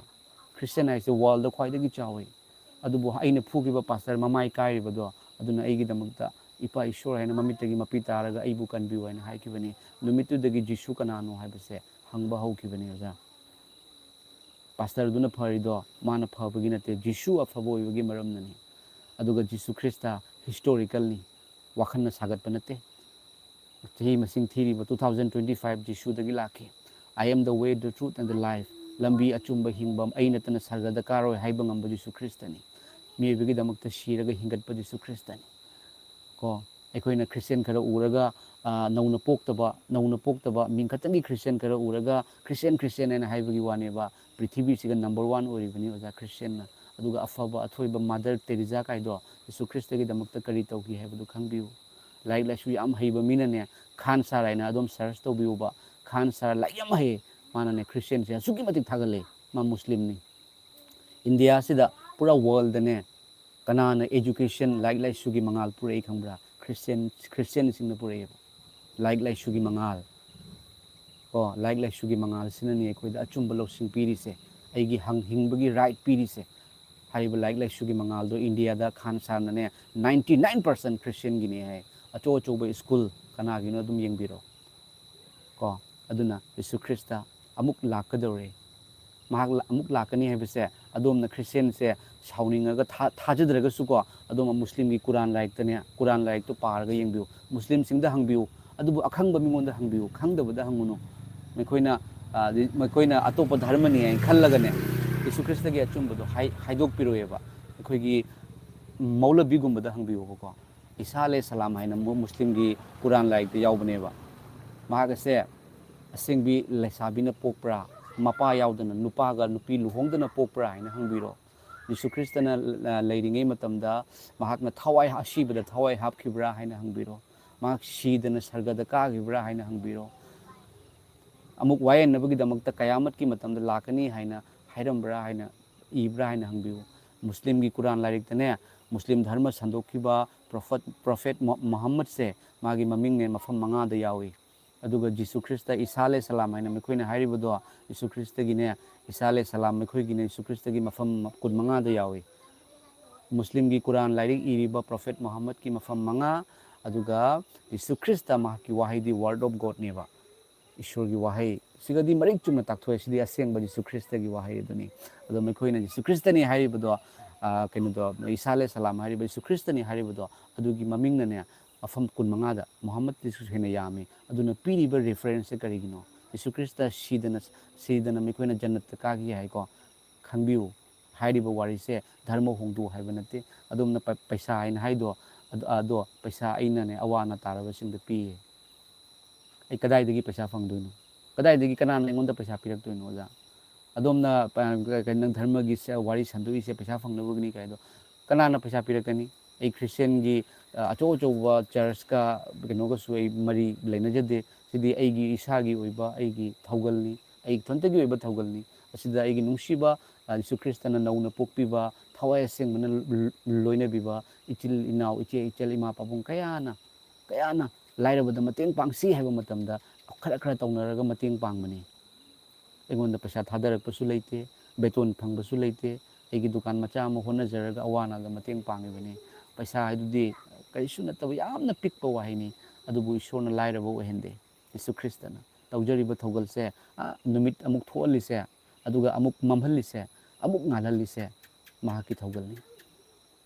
ꯑꯗꯨꯒ ꯃꯍꯥꯛꯀꯤ ꯋꯥꯍꯩꯗꯤꯅꯦ ꯑꯇꯤꯌꯥ ꯑꯃꯁꯨꯡ ꯃꯥꯂꯦꯝ ꯃꯥꯡꯈꯤꯒꯅꯤ ꯑꯗꯨꯕꯨ ꯌꯤꯁꯨ ꯈ꯭ꯔꯤꯁꯇꯒꯤ ꯋꯥꯍꯩ ꯂꯩꯔꯤꯁꯦ ꯑꯁꯤꯗꯒꯤ ꯀꯃꯥ ꯑꯃꯁꯨꯡ ꯕꯤꯟꯗꯨ ꯐꯥꯎꯕ ꯃꯥꯡꯕ ꯌꯥꯔꯣꯏ ꯍꯥꯏ ꯑꯣꯖꯥ ꯍꯣꯏ ꯑꯣꯖꯥꯕꯨ ꯑꯩꯅ ꯂꯥꯟꯅ ꯈꯜꯂꯒ ꯍꯥꯏꯖꯕ ꯅꯠꯇꯦ ꯑꯗꯣ ꯑꯆꯨꯝꯕꯗꯣ ꯍꯥꯏꯗꯣꯛꯆꯕꯅꯤ ꯌꯤꯁꯨ ꯈ꯭ꯔꯤꯁꯇ ꯃꯍꯥꯛ ꯀꯟꯕꯤꯕꯒꯤ ꯃꯄꯨꯅꯤ ꯑꯣꯖꯥ 예수 크리스트 나타나 레롬드레 마학 타저럼드라바 ꯑꯩ 시ꯔꯝꯃꯅꯤ 마학 타저럼드라바 ꯑꯩ 후직 주 ngꯥꯎꯔꯒ ꯆꯠꯂꯝꯒꯅꯤ ꯌꯥꯝ ꯊꯛꯑꯝꯕ ꯃꯤꯅꯦꯕ ꯀꯣ ꯌꯨ ꯉꯥꯎꯔꯒ ꯀꯔꯤ ꯀꯥꯟꯅꯒꯦ ꯍꯥꯏꯅ ꯈꯜꯂꯦꯕ ꯌꯨ ꯉꯥꯎꯔꯒ ꯇꯧꯗꯣꯏꯁꯤ ꯀꯔꯤꯅꯣ ꯍꯥꯏꯅ ꯈꯜꯂꯦꯕ ꯑꯩ ꯌꯨ ꯑꯃ ꯊꯛꯑꯒ ꯉꯥꯏꯍꯥꯛ ꯉꯥꯎꯔꯒ ꯉꯥꯏꯍꯥꯛ ꯅꯨꯡꯉꯥꯏꯔꯒ ꯅꯣꯡꯉꯥꯜꯂꯛꯄ ꯃꯇꯝꯗ ꯑꯩꯅ ꯇꯧꯔꯤꯗꯣ ꯀꯔꯤꯅꯣ ꯌꯨ ꯉꯥꯎꯔꯕꯅꯤꯅ ꯋꯥꯍꯩ ꯈꯣꯟꯗꯥ ꯑꯃ ꯊꯤꯈ꯭ꯔꯦ ꯑꯃ ꯇꯧꯔꯦ ꯁꯨꯃꯥꯏꯅ ꯑꯩꯅ ꯉꯔꯥꯡ ꯉꯥꯡꯈ꯭ꯔꯦꯅꯦ ꯍꯥꯏꯅ ꯈꯟꯕꯒꯤ ꯃꯍꯨꯠꯇ ꯀꯔꯤꯒꯤꯗꯃꯛꯇ ꯊꯛꯆꯔꯨꯗꯣꯏꯅꯣ ꯍꯥꯏꯅ ꯈꯜꯂꯦꯕ ꯌꯨ ꯊꯛꯄ ꯄꯥꯞꯅꯤ ꯍꯥꯏꯕ ꯅꯠꯇꯦ ꯄꯥꯞ ꯇꯥꯅꯤ ꯍꯥꯏꯕꯒꯤ ꯅꯠꯇꯦꯀꯣ ꯑꯗꯨꯒ ꯌꯨꯒꯤ ꯃꯇꯥꯡꯁꯤꯒ ꯃꯇꯥꯡ ꯑꯃꯈꯛꯇꯪ ꯑꯩ ꯅꯞꯁꯤꯟꯖꯒꯦꯀꯣ ꯃꯌꯥꯝ ꯋꯥꯔꯜꯁꯤꯗ ꯑꯩꯈꯣꯏ ꯏꯟꯗꯤꯌꯥꯁꯤꯗꯁꯨ ꯌꯨ ꯊꯛꯄ ꯃꯤꯁꯤꯡꯁꯦ ꯑꯂꯤꯛꯄ ꯅꯠꯇꯦ ꯃꯌꯥꯝ ꯌꯥꯝꯈ꯭ꯔꯕ ꯌꯨ ꯊꯛꯏ ꯅꯠꯇ꯭ꯔꯥ ꯃꯌꯥꯝ ꯑꯗꯣ ꯌꯨꯁꯦ ꯙꯔꯃ ꯌꯨꯒꯤ ꯋꯥꯈꯜꯁꯤꯁꯨ ꯏꯁꯣꯔꯅ ꯐꯣꯡꯗꯣꯛꯅꯤꯡꯕꯒꯤ ꯋꯥꯈꯜꯁꯦ ꯐꯥꯎꯔꯛꯑꯦꯕ ꯖꯨꯁꯦ ꯙꯔꯃ ꯑꯇꯩ ꯑꯇꯩꯗꯗꯤ ꯃꯌꯥꯝ ꯖꯨꯁꯦ ꯍꯔꯥꯝ ꯍꯥꯏꯅꯁꯨ ꯍꯥꯏ ꯍꯔꯥꯝ ꯍꯥꯏꯕꯗꯤ ꯐꯠꯇꯕ ꯁꯣꯛꯄ ꯌꯥꯗꯕ ꯑꯗꯨꯕꯨ ꯍꯔꯥꯝ ꯍꯥꯏꯔꯁꯨ ꯄꯥꯞꯅꯤ ꯍꯥꯏꯔꯁꯨ ꯑꯗꯨꯝ ꯊꯛꯏꯑꯕ ꯅꯠꯇ꯭ꯔꯥ ꯊꯛꯏꯅꯦꯕ ꯑꯗꯨꯕꯨ ꯖꯤꯁꯨ ꯈ꯭ꯔꯤꯁꯇꯅꯗꯤ ꯖꯨꯁꯦ ꯄꯥꯞꯅꯤ ꯍꯥꯏꯗꯦꯕ ꯖꯨ ꯊꯛꯄꯁꯦ ꯄꯥꯞꯅꯤ ꯍꯥꯏꯗꯦꯕ ꯌꯨ ꯉꯥꯎꯅꯨ ꯍꯥꯏꯌꯦꯕ ꯃꯌꯥꯝ ꯁꯤ ꯑꯔꯊ ꯈꯪꯕꯤꯕ꯭ꯔꯥ ꯐꯠꯇꯦ ꯍꯥꯏꯔꯒ ꯇꯧꯕꯗꯣ ꯑꯗꯨꯗꯤ ꯐꯠꯇ꯭ꯔꯦ ꯐꯠꯇꯦ ꯑꯩꯅ ꯅꯤꯡꯖꯔꯤꯕ ꯏꯁꯣꯔꯒꯤ ꯂꯥꯏꯔꯤꯛꯇꯨꯅ ꯐꯠꯇꯦ ꯍꯥꯏꯔꯒ ꯑꯩꯅ ꯇꯧꯕ ꯑꯩꯒꯤ ꯙꯔꯃꯅ ꯖꯨꯁꯦ ꯍꯔꯥꯝꯅꯤ ꯖꯨꯁꯦ ꯑꯩꯈꯣꯏꯒꯤ ꯁꯣꯛꯄ ꯌꯥꯗꯕ ꯄꯣꯠꯅꯤ ꯍꯥꯏꯔꯒ ꯑꯩꯅ ꯊꯛꯑꯒꯗꯤ ꯄꯥꯞꯅꯤ ꯍꯥꯏꯅ ꯑꯣꯜꯔꯦꯗꯤ ꯑꯩꯅ ꯈꯪꯉꯦ ꯑꯗꯨꯅ ꯑꯩꯁꯦ ꯄꯥꯞꯇ ꯇꯥꯏꯌꯦꯕ ꯑꯗꯨꯕꯨ ꯖꯤꯁꯨꯅꯗꯤ ꯖꯨ ꯊꯛꯄ ꯄꯥꯞꯅꯤ ꯍꯥꯏꯗꯤ ꯉꯥꯎꯕ ꯄꯥꯞꯅꯤ ꯑꯗꯨꯗꯤ ꯑꯗꯨꯝ ꯈꯟꯕꯤꯔꯛꯑꯣꯕꯀꯣ ꯌꯨ ꯉꯥꯎꯕ ꯃꯌꯥꯝ ꯑꯗꯨꯒ ꯌꯨ ꯍꯥꯏꯔꯤꯕ ꯄꯣꯠꯁꯛ ꯑꯁꯦ ꯑꯩꯈꯣꯏꯅ ꯑꯗꯨꯝ ꯂꯣꯛ ꯈꯨꯕꯒꯤ ꯀꯣꯞ ꯁꯤꯔꯥꯞꯅ ꯀꯩ ꯍꯥꯏꯕꯁꯦ ꯑꯁꯤꯗ ꯑꯦꯜꯀꯣꯍꯣꯜꯒꯤ ꯁꯔꯨꯛ ꯑꯗꯨꯝ ꯌꯥꯎꯏ ꯍꯥꯏꯅ ꯍꯥꯏꯀꯣ ꯃꯌꯥꯝ ꯑꯗꯨꯗꯤ ꯌꯨ ꯊꯛꯄ ꯍꯔꯥꯝꯅꯤ ꯍꯥꯏ ꯇꯥꯔꯒꯗꯤ ꯌꯥꯝꯈ꯭ꯔꯕ ꯃꯦꯗꯤꯁꯤꯟꯁꯤꯒ ꯑꯦꯜꯀꯣꯍꯣꯜꯒꯤ ꯁꯔꯨꯛ ꯌꯥꯎꯏ ꯑꯗꯨꯑꯣꯏꯗꯤ ꯍꯥꯏꯔꯤꯕ ꯑꯦꯜꯀꯣꯍꯣꯜ ꯍꯤꯗꯥꯛ ꯌꯨ ꯈꯤꯇꯪ ꯍꯥꯞꯄꯒ ꯁꯦꯝꯃꯛꯄ ꯍꯤꯗꯥꯛ ꯊꯛꯑꯗꯤ ꯂꯣꯏꯅ ꯅꯣꯔꯣꯛꯇ ꯇꯥꯒꯗ꯭ꯔꯣ ꯌꯤꯁꯨ ꯈ꯭ꯔꯤꯁꯇ ꯃꯍꯥꯛꯀꯤ ꯑꯆꯨꯝꯕꯁꯦ ꯃꯥ ꯂꯣꯏ ꯈꯪꯉꯤ ꯂꯣꯏꯅ ꯃꯥꯅ ꯂꯣꯏ ꯍꯥꯏꯔꯝꯃꯕꯅꯤ ꯀꯔꯤ ꯊꯣꯛꯀꯅꯤ ꯂꯥꯏꯅꯥ ꯂꯥꯏꯆꯠ ꯈꯪꯗꯕ ꯂꯥꯛꯀꯅꯤ ꯀꯣꯚꯤꯗ-19 ꯂꯥꯛꯄ ꯃꯇꯝꯗ ꯀꯔꯤ ꯑꯣꯏ ꯌꯨꯋꯥꯔ ꯇꯣꯏ ꯍꯥꯔꯛꯀꯅꯤ ꯍꯥꯔꯤ ꯂꯩꯕꯥꯛ ꯑꯃꯅ ꯂꯩꯕꯥꯛ ꯑꯃꯒꯤ ꯃꯊꯛꯇ ꯂꯥꯟꯗꯥꯔꯛꯀꯅꯤ ꯂꯥꯟꯗꯥꯔꯤꯕꯀꯣ ꯃꯌꯥꯝ ꯑꯗꯨꯅ ꯏꯁꯣꯔꯅꯅꯦ ꯑꯩꯈꯣꯏ ꯄꯨꯝꯅꯃꯛꯄꯨ ꯅꯨꯡꯁꯤ ꯃꯌꯥꯝꯀꯣ ꯖꯨ ꯊꯛꯑꯒ ꯄꯥꯞ ꯑꯣꯏꯅꯤ ꯖꯨ ꯊꯛꯑꯒ ꯄꯥꯞ ꯇꯥꯅꯤ ꯍꯥꯏꯕ ꯅꯠꯇꯦ ꯑꯗꯨꯕꯨ ꯌꯨ ꯉꯥꯎꯕꯗꯣ ꯏꯁꯣꯔꯅ ꯉꯥꯎꯍꯜꯂꯔꯣꯏ ꯃꯌꯥꯝꯀꯣ ꯌꯨ ꯉꯥꯎꯔꯒ ꯃꯔꯝꯗꯤ ꯌꯤꯁꯨ ꯈ꯭ꯔꯤꯁꯇꯅ ꯀꯔꯤ ꯍꯥꯏ ꯌꯨ ꯉꯥꯎꯒꯅꯨ ꯃꯔꯝꯗꯤ ꯋꯥꯊꯣꯛ ꯂꯥꯟꯊꯣꯛ ꯆꯥꯎꯏ ꯍꯥꯏ ꯃꯌꯥꯝ ꯌꯨꯒꯤ ꯃꯇꯥꯡꯁꯤꯗ ꯑꯩꯅ ꯄꯟꯖꯔꯛꯏꯕꯁꯦ ꯑꯩꯉꯣꯟꯗ ꯀꯃꯦꯟ ꯇꯧꯕꯤꯔꯛꯄ ꯃꯌꯥꯝ ꯑꯃ ꯌꯥꯎꯋꯦꯕꯀꯣ ꯑꯣꯖꯥ ꯌꯨ ꯊꯛꯄ ꯌꯥꯕ꯭ꯔꯥ ꯈ꯭ꯔꯤꯁꯇꯦꯟ ꯑꯣꯏꯔꯒ ꯌꯨ ꯊꯛꯄ ꯌꯥꯕ꯭ꯔꯥ ꯍꯥꯏ ꯈ꯭ꯔꯤꯁꯇꯦꯟꯁꯦ ꯌꯨ ꯊꯛꯄꯁꯦ ꯄꯥꯞ ꯂꯥꯛꯑꯦ ꯄꯥꯞꯇꯤ ꯅꯠꯇꯦ ꯃꯌꯥꯝ ꯁꯤꯁꯨ ꯈꯪꯕꯤꯌꯨꯀꯣ ꯈ꯭ꯔꯤꯁꯇꯦꯟ ꯑꯣꯏꯔꯒ ꯌꯨ ꯊꯛꯄ ꯄꯥꯞ ꯅꯠꯇꯦ ꯈ꯭ꯔꯤꯁꯇꯦꯟ ꯑꯣꯏꯔꯒ ꯃꯆꯤꯟ ꯊꯤꯕ ꯄꯥꯞꯅꯤ ꯈ꯭ꯔꯤꯁꯇꯦꯟ ꯑꯣꯏꯔꯒ ꯑꯩꯈꯣꯏ ꯄꯣꯠ ꯍꯨꯔꯥꯟꯕ ꯄꯥꯞꯅꯤ ꯈ꯭ꯔꯤꯁꯇꯦꯟ ꯑꯣꯏꯔꯒ ꯃꯤꯒꯤ ꯅꯨꯄꯤꯗ ꯐꯠꯇꯕ ꯃꯤꯠꯌꯦꯡ ꯌꯦꯡꯕ ꯄꯥꯞꯅꯤ ꯃꯤ ꯍꯥꯠꯄ ꯄꯥꯞꯅꯤ ꯌꯨ ꯊꯛꯄ ꯄꯥꯞ ꯅꯠꯇꯦ ꯑꯁꯤꯒꯤ ꯃꯇꯥꯡꯗ ꯀꯔꯤ ꯍꯥꯏ ꯖꯨ ꯊꯛꯏꯁꯦ ꯑꯩꯈꯣꯏꯒꯤ ꯄꯨꯛꯅꯨꯡꯗ ꯆꯪꯈꯤꯕꯗꯨꯗꯤ ꯑꯃꯨꯛ ꯊꯣꯛꯈꯤ ꯍꯥꯏꯕꯗꯣ ꯑꯗꯨꯕꯨ ꯑꯩꯈꯣꯏꯅ ꯆꯪꯉꯒ ꯆꯤꯟꯗꯒꯤ ꯊꯣꯛꯂꯛꯄ ꯑꯗꯨꯅ ꯃꯤꯕꯨ ꯃꯥꯡꯍꯜꯂꯤ ꯄꯥꯞ ꯑꯣꯏꯍꯜꯂꯤ ꯃꯌꯥꯝ ꯀꯣ ꯑꯗꯨꯅ ꯌꯤꯁꯨ ꯈ꯭ꯔꯤꯁꯇ ꯃꯥꯗꯤ ꯂꯣꯏ ꯈꯪꯕꯤꯕꯅꯤꯅꯅꯦ ꯅꯪ ꯌꯨ ꯄꯥꯞꯅꯤ ꯍꯥꯏꯅ ꯍꯥꯏꯔꯝꯗꯦꯕ ꯄꯥꯞꯅꯤ ꯍꯥꯏꯔꯒ ꯊꯛꯀꯗ꯭ꯔꯅꯦ ꯃꯌꯥꯝ ꯄꯥꯞꯅꯤ ꯍꯥꯏꯕꯗꯨꯗꯤ ꯏꯁꯣꯔꯅ ꯍꯥꯏꯕꯤꯗꯦ ꯑꯗꯨꯕꯨ ꯉꯥꯎꯒꯅꯨ ꯍꯥꯏꯕꯅꯤ ꯑꯗꯨꯒ ꯃꯌꯥꯝ ꯑꯉꯥꯎꯕ ꯍꯥꯏꯕꯁꯦ ꯀꯃꯥꯏꯅ ꯇꯧꯏ ꯃꯐꯤ ꯃꯔꯣꯟ ꯃꯐꯝ ꯃꯔꯥꯡ ꯈꯪꯉꯔꯣꯏ ꯃꯥ ꯀꯔꯤ ꯇꯧꯅꯤ ꯈꯪꯉꯔꯣꯏ ꯀꯣ ꯑꯉꯥꯎꯕ ꯍꯥꯏꯕꯁꯦ ꯑꯗꯣ ꯌꯨ ꯉꯥꯎꯕ ꯃꯥ ꯃꯐꯤ ꯃꯔꯣꯟꯁꯨ ꯃꯐꯝ ꯃꯔꯥꯡ ꯈꯪꯉꯛꯇꯕꯅꯤ ꯀꯣ ꯃꯌꯥꯝ ꯑꯗꯨꯅ ꯌꯤꯁꯨ ꯈ꯭ꯔꯤꯁꯇ ꯏꯄꯥ ꯏꯁꯣꯔ ꯃꯍꯥꯛꯇꯤ ꯄ꯭ꯔꯦꯛꯇꯤꯀꯦꯜ ꯑꯣꯏꯕ ꯌꯨ ꯊꯛꯀꯅꯨ ꯍꯥꯏꯅ ꯍꯥꯏꯔꯒ ꯃꯔꯥꯜ ꯁꯤꯒꯦ ꯍꯥꯏꯅ ꯉꯥꯏꯅ ꯂꯩꯕ ꯅꯠꯇꯦꯕꯀꯣ ꯀꯟꯕꯤꯕ ꯂꯥꯛꯄꯅꯦꯕ ꯃꯌꯥꯝ ꯌꯤꯁꯨ ꯈ꯭ꯔꯤꯁꯇꯅ ꯑꯗꯨꯅ ꯏꯆꯤꯜ ꯏꯅꯥꯎꯁꯤꯡ ꯏꯆꯦ ꯏꯆꯜꯁꯤꯡ ꯌꯤꯁꯨ ꯈ꯭ꯔꯤꯁꯇꯅ ꯑꯩꯈꯣꯏ ꯃꯌꯥꯝꯕꯨ ꯅꯨꯡꯁꯤ ꯍꯥꯏꯕꯁꯦ ꯐꯣꯡꯗꯣꯛꯆꯒꯦ ꯑꯗꯨꯒ ꯑꯔꯣꯏꯕꯗ ꯃꯌꯥꯝ ꯑꯩ ꯂꯥꯏꯐꯁꯤ ꯌꯥꯝ ꯁꯥꯡꯈ꯭ꯔ ꯃꯥꯜꯂꯦ ꯌꯨꯒꯤ ꯃꯇꯥꯡꯗ ꯑꯩꯈꯣꯏꯒꯤ ꯀꯅꯥꯒꯨꯝꯕꯁꯤꯡꯅ ꯀꯅꯥꯒꯨꯝꯕꯁꯤꯡꯅ ꯚꯤꯗꯤꯑꯣ ꯑꯣꯏꯅ ꯁꯤꯒꯤ ꯁꯦꯄꯔꯦꯠ ꯑꯣꯏꯅ ꯄꯥꯎ ꯑꯃ ꯑꯣꯏꯅ ꯁꯦꯝꯍꯟꯅꯤꯡꯕ ꯄꯥꯝꯕꯤꯔꯒꯗꯤ ꯑꯗꯨꯝ ꯀꯃꯦꯟ ꯇꯧꯕꯤꯔꯝꯃꯣ ꯀꯣ ꯑꯩ ꯃꯇꯨꯡꯗ ꯁꯦꯝꯅꯕ ꯍꯣꯠꯅꯖꯔꯛꯀꯦ ꯑꯗꯣ ꯄꯥꯞꯇꯤ ꯅꯠꯇꯦ ꯍꯥꯏꯕꯁꯦ ꯑꯗꯨꯝ ꯀꯩꯅꯣ ꯇꯧꯕꯤꯌꯨ ꯑꯗꯨꯒ ꯉꯥꯎꯕꯗꯤ ꯌꯥꯗꯦ ꯃꯌꯥꯝꯀꯣ ꯉꯥꯎꯕꯗꯤ ꯌꯥꯗꯦ ꯌꯨ ꯉꯥꯎꯔꯒ ꯋꯥꯊꯣꯛ ꯂꯥꯟꯊꯣꯛ ꯆꯥꯎꯏ ꯌꯨ ꯉꯥꯎꯒꯅꯨ ꯑꯗꯨꯕꯨ ꯊꯋꯥꯏꯗ ꯊꯜꯍꯜꯂꯨ ꯍꯥꯏꯅ ꯍꯥꯏꯔꯤ ꯊꯥꯒꯠꯆꯔꯤ ꯑꯣꯖꯥ ꯍꯧꯖꯤꯛ ꯇꯧꯔꯤꯕ ꯇꯥꯏꯕꯪꯒꯤ ꯃꯤꯁꯤꯡꯒꯤ ꯋꯥꯈꯜꯂꯣꯟꯁꯦ ꯕꯥꯏꯕꯜꯒꯤ ꯑꯦꯛꯁꯣꯗꯥꯁꯀꯤ ꯄꯔꯥꯗ ꯏꯌꯥꯎꯕ ꯏꯖꯤꯞꯁꯤꯡꯅ ꯏꯁꯣꯔꯒꯤ ꯋꯥ ꯇꯥꯗꯕꯁꯤꯡꯒꯤ ꯃꯆꯥꯁꯤꯡ ꯂꯣꯏꯅ ꯁꯤꯈꯤꯕꯗꯣ ꯌꯥꯝ ꯃꯥꯟꯅꯔꯛꯑꯦ ꯍꯧꯖꯤꯛꯀꯤ ꯃꯇꯝꯁꯦ ꯑꯆꯨꯝꯕꯅꯤ ꯑꯣꯖꯥ ꯃꯥꯏꯕꯝ ꯅꯤꯔꯃꯂꯥ ꯍꯣꯏ ꯏꯆꯦ ꯍꯥꯏꯅ ꯁꯤꯁꯇꯔ ꯍꯥꯏꯅ ꯍꯥꯏꯖꯔꯒꯦ ꯑꯆꯨꯝꯕꯅꯤ ꯁꯤꯁꯇꯔ ꯍꯥꯟꯅꯒꯤ ꯃꯇꯝꯗ ꯇꯧꯈꯤꯕꯗꯣ ꯅꯣꯍꯥꯒꯤ ꯃꯇꯝꯗ ꯇꯧꯕ ꯍꯥꯟꯅꯒꯤ ꯃꯇꯝꯗ ꯏꯁꯣꯔꯒꯤ ꯋꯥꯍꯩ ꯏꯟꯗꯕꯁꯤꯡꯒꯤ ꯇꯨꯝꯅ ꯃꯥꯡꯕꯗꯣ ꯑꯗꯨꯒꯤ ꯃꯇꯝꯅꯤ ꯊꯥꯒꯠꯆꯔꯤ ꯁꯨ ꯂꯥꯏꯚ ꯑꯗꯨꯝ ꯁꯪꯁꯥꯁꯨ ꯂꯥꯏꯚ ꯑꯗꯨꯝ ꯌꯦꯡꯖꯔꯤ ꯍꯥꯏꯗꯨꯅ ꯑꯃꯅ ꯀꯃꯦꯟ ꯇꯧꯕꯤꯔꯛꯏ ꯑꯗꯨꯒ ꯃꯊꯪꯒꯤ ꯀꯃꯦꯟꯁꯦ ꯖꯤꯖꯁ ꯂꯥꯛꯑꯦ ꯑꯃꯥꯏꯅ ꯈꯪꯒꯅꯤ ꯃꯥꯗꯤ ꯏꯁꯣꯔ ꯅꯠꯇꯦ ꯊꯥꯖꯕꯅꯤ ꯇꯥꯖꯕꯅꯤ ꯍꯥꯏꯕꯀꯣ ꯑꯇꯩꯕ ꯖꯤꯖꯁ ꯂꯥꯛꯑꯦ ꯀꯃꯥꯏꯅ ꯈꯪꯒꯅꯤ ꯃꯥꯗꯤ ꯏꯁꯣꯔ ꯅꯠꯇꯦ ꯊꯥꯖꯕꯅꯤ ꯍꯥꯏ ꯌꯤꯁꯨ ꯈ꯭ꯔꯤꯁꯇꯁꯦ ꯇꯥꯏꯕꯪ ꯄꯥꯟꯕꯗ ꯃꯌꯥꯝ ꯁꯤꯒꯤ ꯃꯇꯥꯡꯗ ꯌꯥꯝ ꯁꯝꯂꯞꯅ ꯍꯥꯏꯖꯔꯒꯦ ꯙꯔꯃ ꯄꯨꯝꯅꯃꯛꯀꯤ ꯃꯇꯨꯡ ꯏꯟꯅ ꯃꯍꯥꯛꯅ ꯅꯤꯡꯉꯤꯕ ꯃꯄꯨ ꯑꯗꯣ ꯏꯁꯣꯔ ꯍꯥꯏꯅ ꯍꯥꯏꯕꯅꯤꯀꯣ ꯍꯥꯏꯗ꯭ꯔꯥ ꯃꯌꯥꯝ ꯑꯗꯣ ꯍꯥꯏꯔꯤꯕ ꯏꯁꯣꯔ ꯑꯃ ꯏꯁꯣꯔꯅ ꯇꯧꯕꯤꯒꯗꯧꯕ ꯅꯨꯡꯁꯤꯕꯗꯣ ꯑꯗꯨꯅꯤ ꯌꯤꯁꯨ ꯈ꯭ꯔꯤꯁꯇꯅ ꯎꯠꯈ꯭ꯔꯤꯕꯗꯣ ꯑꯗꯨꯒ ꯌꯤꯁꯨ ꯈ꯭ꯔꯤꯁꯇ ꯃꯍꯥꯛ ꯅꯠꯇꯅ ꯃꯌꯥꯝ ꯏꯁꯣꯔ ꯐꯪꯅꯕꯒꯤ ꯂꯝꯕꯤ ꯏꯁꯣꯔ ꯐꯪꯅꯕꯒꯤꯗꯃꯛꯇ ꯃꯤꯑꯣꯏꯕꯁꯤꯡꯅ ꯇꯣꯉꯥꯟ ꯇꯣꯉꯥꯟꯕ ꯃꯆꯨ ꯁꯦꯠꯂꯒ ꯃꯌꯨꯝ ꯃꯀꯩ ꯊꯥꯗꯣꯛꯅꯔꯤꯁꯦ ꯏꯁꯣꯔ ꯐꯪꯅꯕꯒꯤ ꯅꯠꯇ꯭ꯔꯥ ꯍꯥꯏꯔꯤꯕ ꯏꯁꯣꯔ ꯐꯪꯕ ꯃꯇꯝꯗ ꯀꯔꯤ ꯐꯪꯉꯤ ꯍꯥꯏꯔꯤꯕ ꯂꯣꯝꯕ ꯅꯥꯏꯗꯕ ꯍꯤꯡꯕ ꯖꯤꯁꯨ ꯊꯥꯖꯕ ꯃꯇꯝꯗ ꯀꯔꯤ ꯐꯪꯉꯤ ꯂꯣꯝꯕ ꯅꯥꯏꯗꯕ ꯍꯤꯡꯕ ꯑꯗꯨ ꯑꯣꯏꯇꯥꯔꯒꯗꯤ ꯖꯤꯁꯨ ꯀꯅꯥꯅꯣ ꯖꯤꯁꯨ ꯀꯅꯥꯅꯣ ꯍꯥꯏꯕꯗꯣ ꯑꯗꯨꯝ ꯌꯦꯡꯕꯤꯔꯛꯑꯣꯕꯀꯣ ꯁꯤꯔꯒ ꯍꯤꯡꯒꯠꯂꯤꯁꯦ ꯀꯔꯤꯒꯤꯅꯣ ꯃꯥꯅ ꯄꯥꯞ ꯀꯣꯛꯄꯤꯅꯕꯒꯤꯗꯃꯛꯇ ꯁꯤꯕꯤꯔꯤꯁꯦ ꯀꯔꯤꯒꯤꯅꯣ ꯃꯍꯥꯛ ꯈꯛꯇꯅꯤ ꯃꯍꯥꯛꯅꯤ ꯑꯩꯕꯨ ꯎꯕ ꯃꯍꯥꯛꯅ ꯑꯩꯕꯨ ꯊꯥꯔꯛꯄ ꯏꯄꯥ ꯑꯗꯨꯕꯨꯁꯨ ꯎꯔꯦ ꯃꯔꯝꯗꯤ ꯑꯩꯒ ꯏꯄꯥꯒ ꯑꯃꯠꯇꯅꯤ ꯄ꯭ꯔꯦꯖ ꯗ ꯂꯣꯔꯗ ꯏꯁꯣꯔꯗ ꯍꯥꯏꯖꯕꯗ ꯑꯩꯈꯣꯏꯒꯤ ꯏꯃꯨꯡꯒꯤ ꯌꯥꯎꯕꯤꯌꯨ ꯍꯥꯏꯗꯨꯅ ꯁꯨꯔꯦꯁ ꯖꯝꯅ ꯍꯥꯏꯕꯤꯔꯦ ꯊꯥꯒꯠꯆꯔꯤ ꯖꯤꯖꯁ ꯏꯁ ꯑꯦꯕ꯭ꯔꯤꯋꯦꯌꯔ ꯍꯥꯂꯦꯂꯨꯌꯥ ꯃꯥꯅꯤ ꯌꯤꯁꯨ ꯈ꯭ꯔꯤꯁꯇ ꯃꯐꯝ ꯄꯨꯝꯅꯃꯛꯇꯅꯤ ꯃꯌꯥꯝ ꯖꯥꯇꯤ ꯑꯩꯅ ꯑꯗꯨꯝ ꯌꯦꯡꯖꯕ ꯃꯇꯝꯗ ꯖꯥꯇꯤ ꯋꯥꯔꯜꯁꯤꯗ ꯂꯩꯔꯤꯕ ꯖꯥꯇꯤ ꯃꯌꯥꯝꯁꯦ ꯑꯁꯤꯒꯤ ꯃꯅꯨꯡꯗꯅꯦ ꯌꯤꯁꯨ ꯈ꯭ꯔꯤꯁꯇ ꯊꯥꯖꯗꯕ ꯖꯥꯇꯤ ꯑꯃꯠꯇ ꯌꯥꯎꯔꯝꯗꯦ ꯑꯍꯥꯟꯕꯗꯗꯤ ꯅꯧꯅꯧ ꯈꯜꯂꯝꯃꯤ ꯃꯨꯁꯂꯤꯝꯁꯤꯡꯗꯗꯤ ꯌꯥꯎꯗ ꯃꯥꯜꯂꯦ ꯁꯥꯎꯗꯤ ꯑꯔꯕꯇꯗꯤ ꯌꯥꯎꯗꯦ ꯀꯥꯏꯅ ꯈꯜꯂꯝꯃꯦꯕꯀꯣ ꯁꯥꯎꯗꯤ ꯑꯔꯕꯇ ꯂꯩꯕ ꯈ꯭ꯔꯤꯁꯇꯦꯟ ꯋꯥꯄꯥꯎ ꯍꯥꯏꯗꯣꯛꯄ ꯁꯨꯝ ꯌꯥꯝ ꯂꯩꯔꯝꯃꯦꯕ ꯄꯥꯀꯤꯁꯇꯥꯟꯗ ꯕꯪꯒ꯭ꯂꯥꯗꯦꯁꯇꯗꯤ ꯑꯩ ꯏꯁꯥꯃꯛ ꯆꯠꯂꯨꯕꯅꯤ ꯑꯩ ꯊꯕꯛ ꯇꯧꯔꯒ ꯂꯩꯔꯝꯃꯤ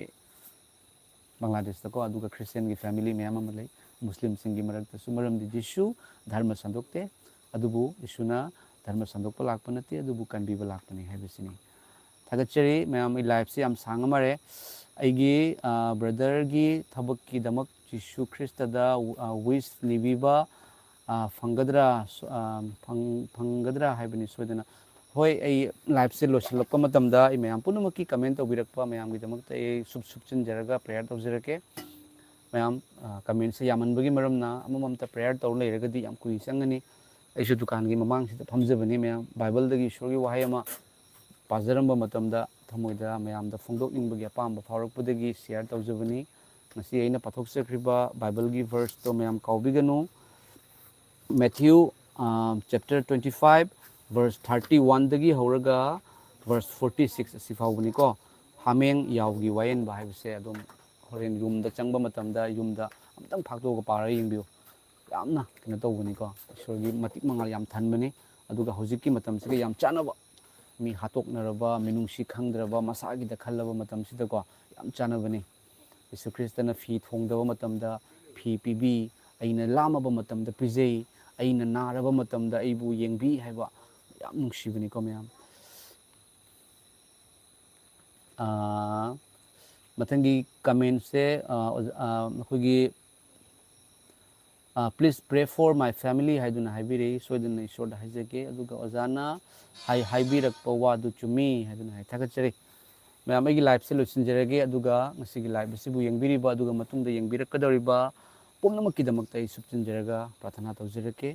ꯌꯤꯁꯨ ꯈ꯭ꯔꯤꯁꯇ ꯑꯗꯣꯝꯒ ꯂꯣꯏꯅꯕ ꯑꯗꯣꯝꯒꯤ ꯃꯅꯥꯛꯇ ꯂꯩꯕ ꯑꯐꯕ ꯌꯥꯎꯁꯤꯟꯕꯅꯤ ꯒꯨꯗ ꯁꯦꯄꯔꯠ ꯀꯥꯎꯕꯤꯒꯅꯨ ꯑꯗꯣꯝꯅ ꯌꯤꯁꯨꯅ ꯑꯗꯣꯝꯕꯨ ꯌꯥꯝ ꯅꯨꯡꯁꯤ ꯍꯥꯏꯕ ꯀꯥꯎꯕꯤꯒꯅꯨ ꯑꯗꯨꯒ ꯌꯤꯁꯨ ꯈ꯭ꯔꯤꯁꯇꯅ ꯑꯔꯣꯏꯕ ꯃꯇꯝꯁꯤꯗ ꯃꯤꯡꯊꯦꯟ ꯈꯥꯡꯉꯨ ꯑꯗꯨꯒ ꯅꯤꯡꯍꯟꯅꯒꯅꯨ ꯍꯥꯏꯕꯁꯦ ꯖꯤꯁꯨꯒꯤ ꯋꯥꯔꯤ ꯌꯥꯝ ꯈꯪꯅꯤꯡꯉꯦ ꯅꯣꯡꯃ ꯑꯩ ꯈꯇꯪ ꯑꯣꯏꯔꯁꯨ ꯈꯪꯍꯟꯕꯤꯌꯣ ꯍꯥꯏꯗꯨꯅ ꯍꯥꯏꯕꯤ ꯍꯣꯏ ꯁꯣꯏꯗꯅ ꯐꯣꯟ ꯑꯩꯒꯤ ꯅꯝꯕꯔ ꯋꯥꯠꯁꯑꯞ ꯅꯝꯕꯔ ꯄꯤꯖꯔꯛꯀꯦ ꯑꯁꯤꯗ ꯑꯗꯣꯝꯅ ꯑꯍꯥꯟꯕꯗ ꯃꯦꯁꯦꯖ ꯊꯥꯕꯤꯔꯛꯎ ꯃꯌꯥꯝ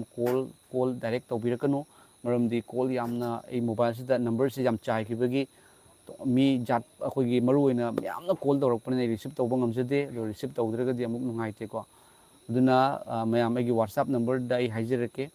isenbiu 8471929423 whatsapp number da hana comment tawbiro mayam aduga Krista gi nungsibado mayam da phongdok sanaba honajage aduga mathangi comment se mosil fadang swa haibeko pull up punsil laga prayer tawbiu hai soidana tawjage oja soidana tawjage mayam ai gidamakta prayer tawbiu hoi soidana tawjage money is temporary, car is temporary, house is temporary, but Jesus is eternal salvation. Hallelujah. Amen. Punumak aremani mayam loi thado ma sakidong ngtani adu Jesus Christ kaktani ko mayam huji ai prayer tawjarage tawjarakadoriba prayer prathana asi kanbibagi mapu Jesus Christ gi minglende adom gi punsida ahan badadini mayam akoina karigumba man nidringai dane thagat piu thagat pada matik chabase kanano akoi bu kanbiram laba Jesus bu thagat piu hallelujah thagat chiri pa thagat piu mayam ipana adom da thauchal haithabirakani ai nijarake masigi live asida Jesus Christ kanano khangjadaba thajadaba su mayam ma yaramgani adom gi damakta su haijarake adom bu fanaba tekta kaidanaba maramdi aidi hingat pani amasung hingbani haibibase Jesus Christ kaktani ai shirure adubu ai lomba naidana hingle haibase Jesus Christani fattabagi shaitan gi bhut pret ki pangal do kalbari gi cross that khongkha da thamkre haibase Jesus Christ kaktani lakpigani haibase mapu se Jesus Christ kaktani dharma punamaki mapuna ishwar aina hai Jesus na ishwar haidi magi thabak na ulle kalbari gi cross de yopi ngatang tharakpa mara leitaba yopi ngata thaba mara leitaba narakpa matamda ipa mekhoi bu kokpiu mekhoi na ingonda tawribase ai kanano khangjadabagini that's called God thagachari pa ishwar hallelujah sargana phambaloina phambiriba Abraham gi Isaac gi Yakub gi Israel gi ishwar thagachari miyoi babu sembirakpa khudimaki horakpa moriba Yahoba ipa masigi live ase ipana than bibani prabhu masigi live ta comment tawbirakpa yengbirakadoriba punamakki damakta haijari pa anaba prabhu Jesus na hakina chanupa Jesus Christ gi hakchangda taba dakpamna anaba fare hairiba bible gi wahai adu release tawjari ana ek singda anaba maru fangna lauthokpiu prabhu Jesus gi mingda laita laira gi problem ai bu thajaba singna pitat patat pugum thamoi hairiba ipa gi watta padabado haithabiu palambagi thong thingambagi thong hangdokpiu ana ekki thong yetlambagi thong shut down tahonbiu nachanupa prabhu Jesus gi loibiki bathabaki mapalna haikap jekap tawrakpa jadu mantar kala jadu tawduna wahalliba nahalliba ngaholiba prabhu Jesus gi mingda haiba kala jadu gi pangal do bangbo hoisanu prabhu Jesus gi mingda kala jadu gi pangal kakthatle prabhu Jesus gi hakchangdagi taba dakphamna fattabagi pangal Jesus na khongkha da thamkraba kala jadu gi black magic ki pangal fattabagi pangal do Jesus Christ na chakthekiba Jesus Christ gi thawai na chakthek poisanu mangan boisanu manung matam chadana asina thokadauba yengbiriba masung yengbirakadariba punsi adomgi punsida manung matam chadana asina thoktuna setna khainagadaba leramba Nazareth ki prabhu Jesus na adomgi asina thokadaugi phatphattabado lauthokpiduna adomda punsi nung sangba happy boys aduga thajaba ngamdaba Jesus thajaba ngamhandanabagi damakta shaitanna thamoida thong thengjellaga tawriba thawrang ado prabhu Jesus Calvary gi cross da khangkiba mahaki chainana haiba thong do thugairi in the name of Jesus prabhu Jesus gi ingthaba harauba loina biba punamaki mathakta lakpa oirsanu yaba aba ipa nasana thajai ipa na tai ipa na khange aigi mingda nekoina aigi mingda aigi ipa da nijau aduga aina madu ipa na madu pinabigani prabhu Jesus gi mingda nijabani thawai asengmana sukpiu prabhu Jesus na loibiki bathabaki mapalna yengiba singi punsida yetlamba palamba phattaba thokadaba punamak thawai asengmana mai thadaratuna chakthekiba oisanu aduga marang kaiba ingthaba pinabiba oisanu amasung aba iramdam Manipur ingthaba harauba nungsiba chana chinana leiba tekta kaidaba taibang malemna mityengpham oiba ꯏꯪꯊꯕꯒꯤ ꯃꯐꯝ ꯑꯣꯏꯍꯟꯕꯤꯌꯨ ꯊꯥꯒꯠꯆꯔꯤ ꯉꯁꯤꯒꯤ life ꯑꯁꯤꯕꯨ ꯌꯦꯡꯕꯤꯈ꯭ꯔꯕ ꯄꯨꯝꯅꯃꯛꯄꯨ ꯏꯄꯥꯅ ꯁꯣꯛꯄꯤꯌꯨ ꯄ꯭ꯔꯚꯨ ꯖꯤꯁꯨ ꯀꯟꯕꯤꯕ ꯃꯄꯨꯒꯤ ꯃꯤꯡꯂꯦꯟꯗ ꯄ꯭ꯔꯥꯊꯅꯥ ꯇꯧꯖꯔꯤꯕꯅꯤ ꯍꯥꯂꯦꯂꯨꯌꯥ 아멘 아멘 아멘 Praise the Lord mayam yam thagachari live se ngasi gi oina losinjerage mayam ai marak marak dum live se lakchage comment se yam kibagi maramna kanagum singi comment pathok pangam se hauda taraga sungak pigani mayam ko mayam su haijabada prayer ning simini se amen amen amen hallelujah isuna adom bu yam nungsi adom bu kanbirabani kaubigano adom da palamba punama hangdokhrani naramba farani langtak naramba punama kokhragani Jisu Kristana adom bu sumaina konsinbirabani Amen. Good night, ma'am. Good night, good night, good night. Thamjirage, ma'am. Live solution jirage.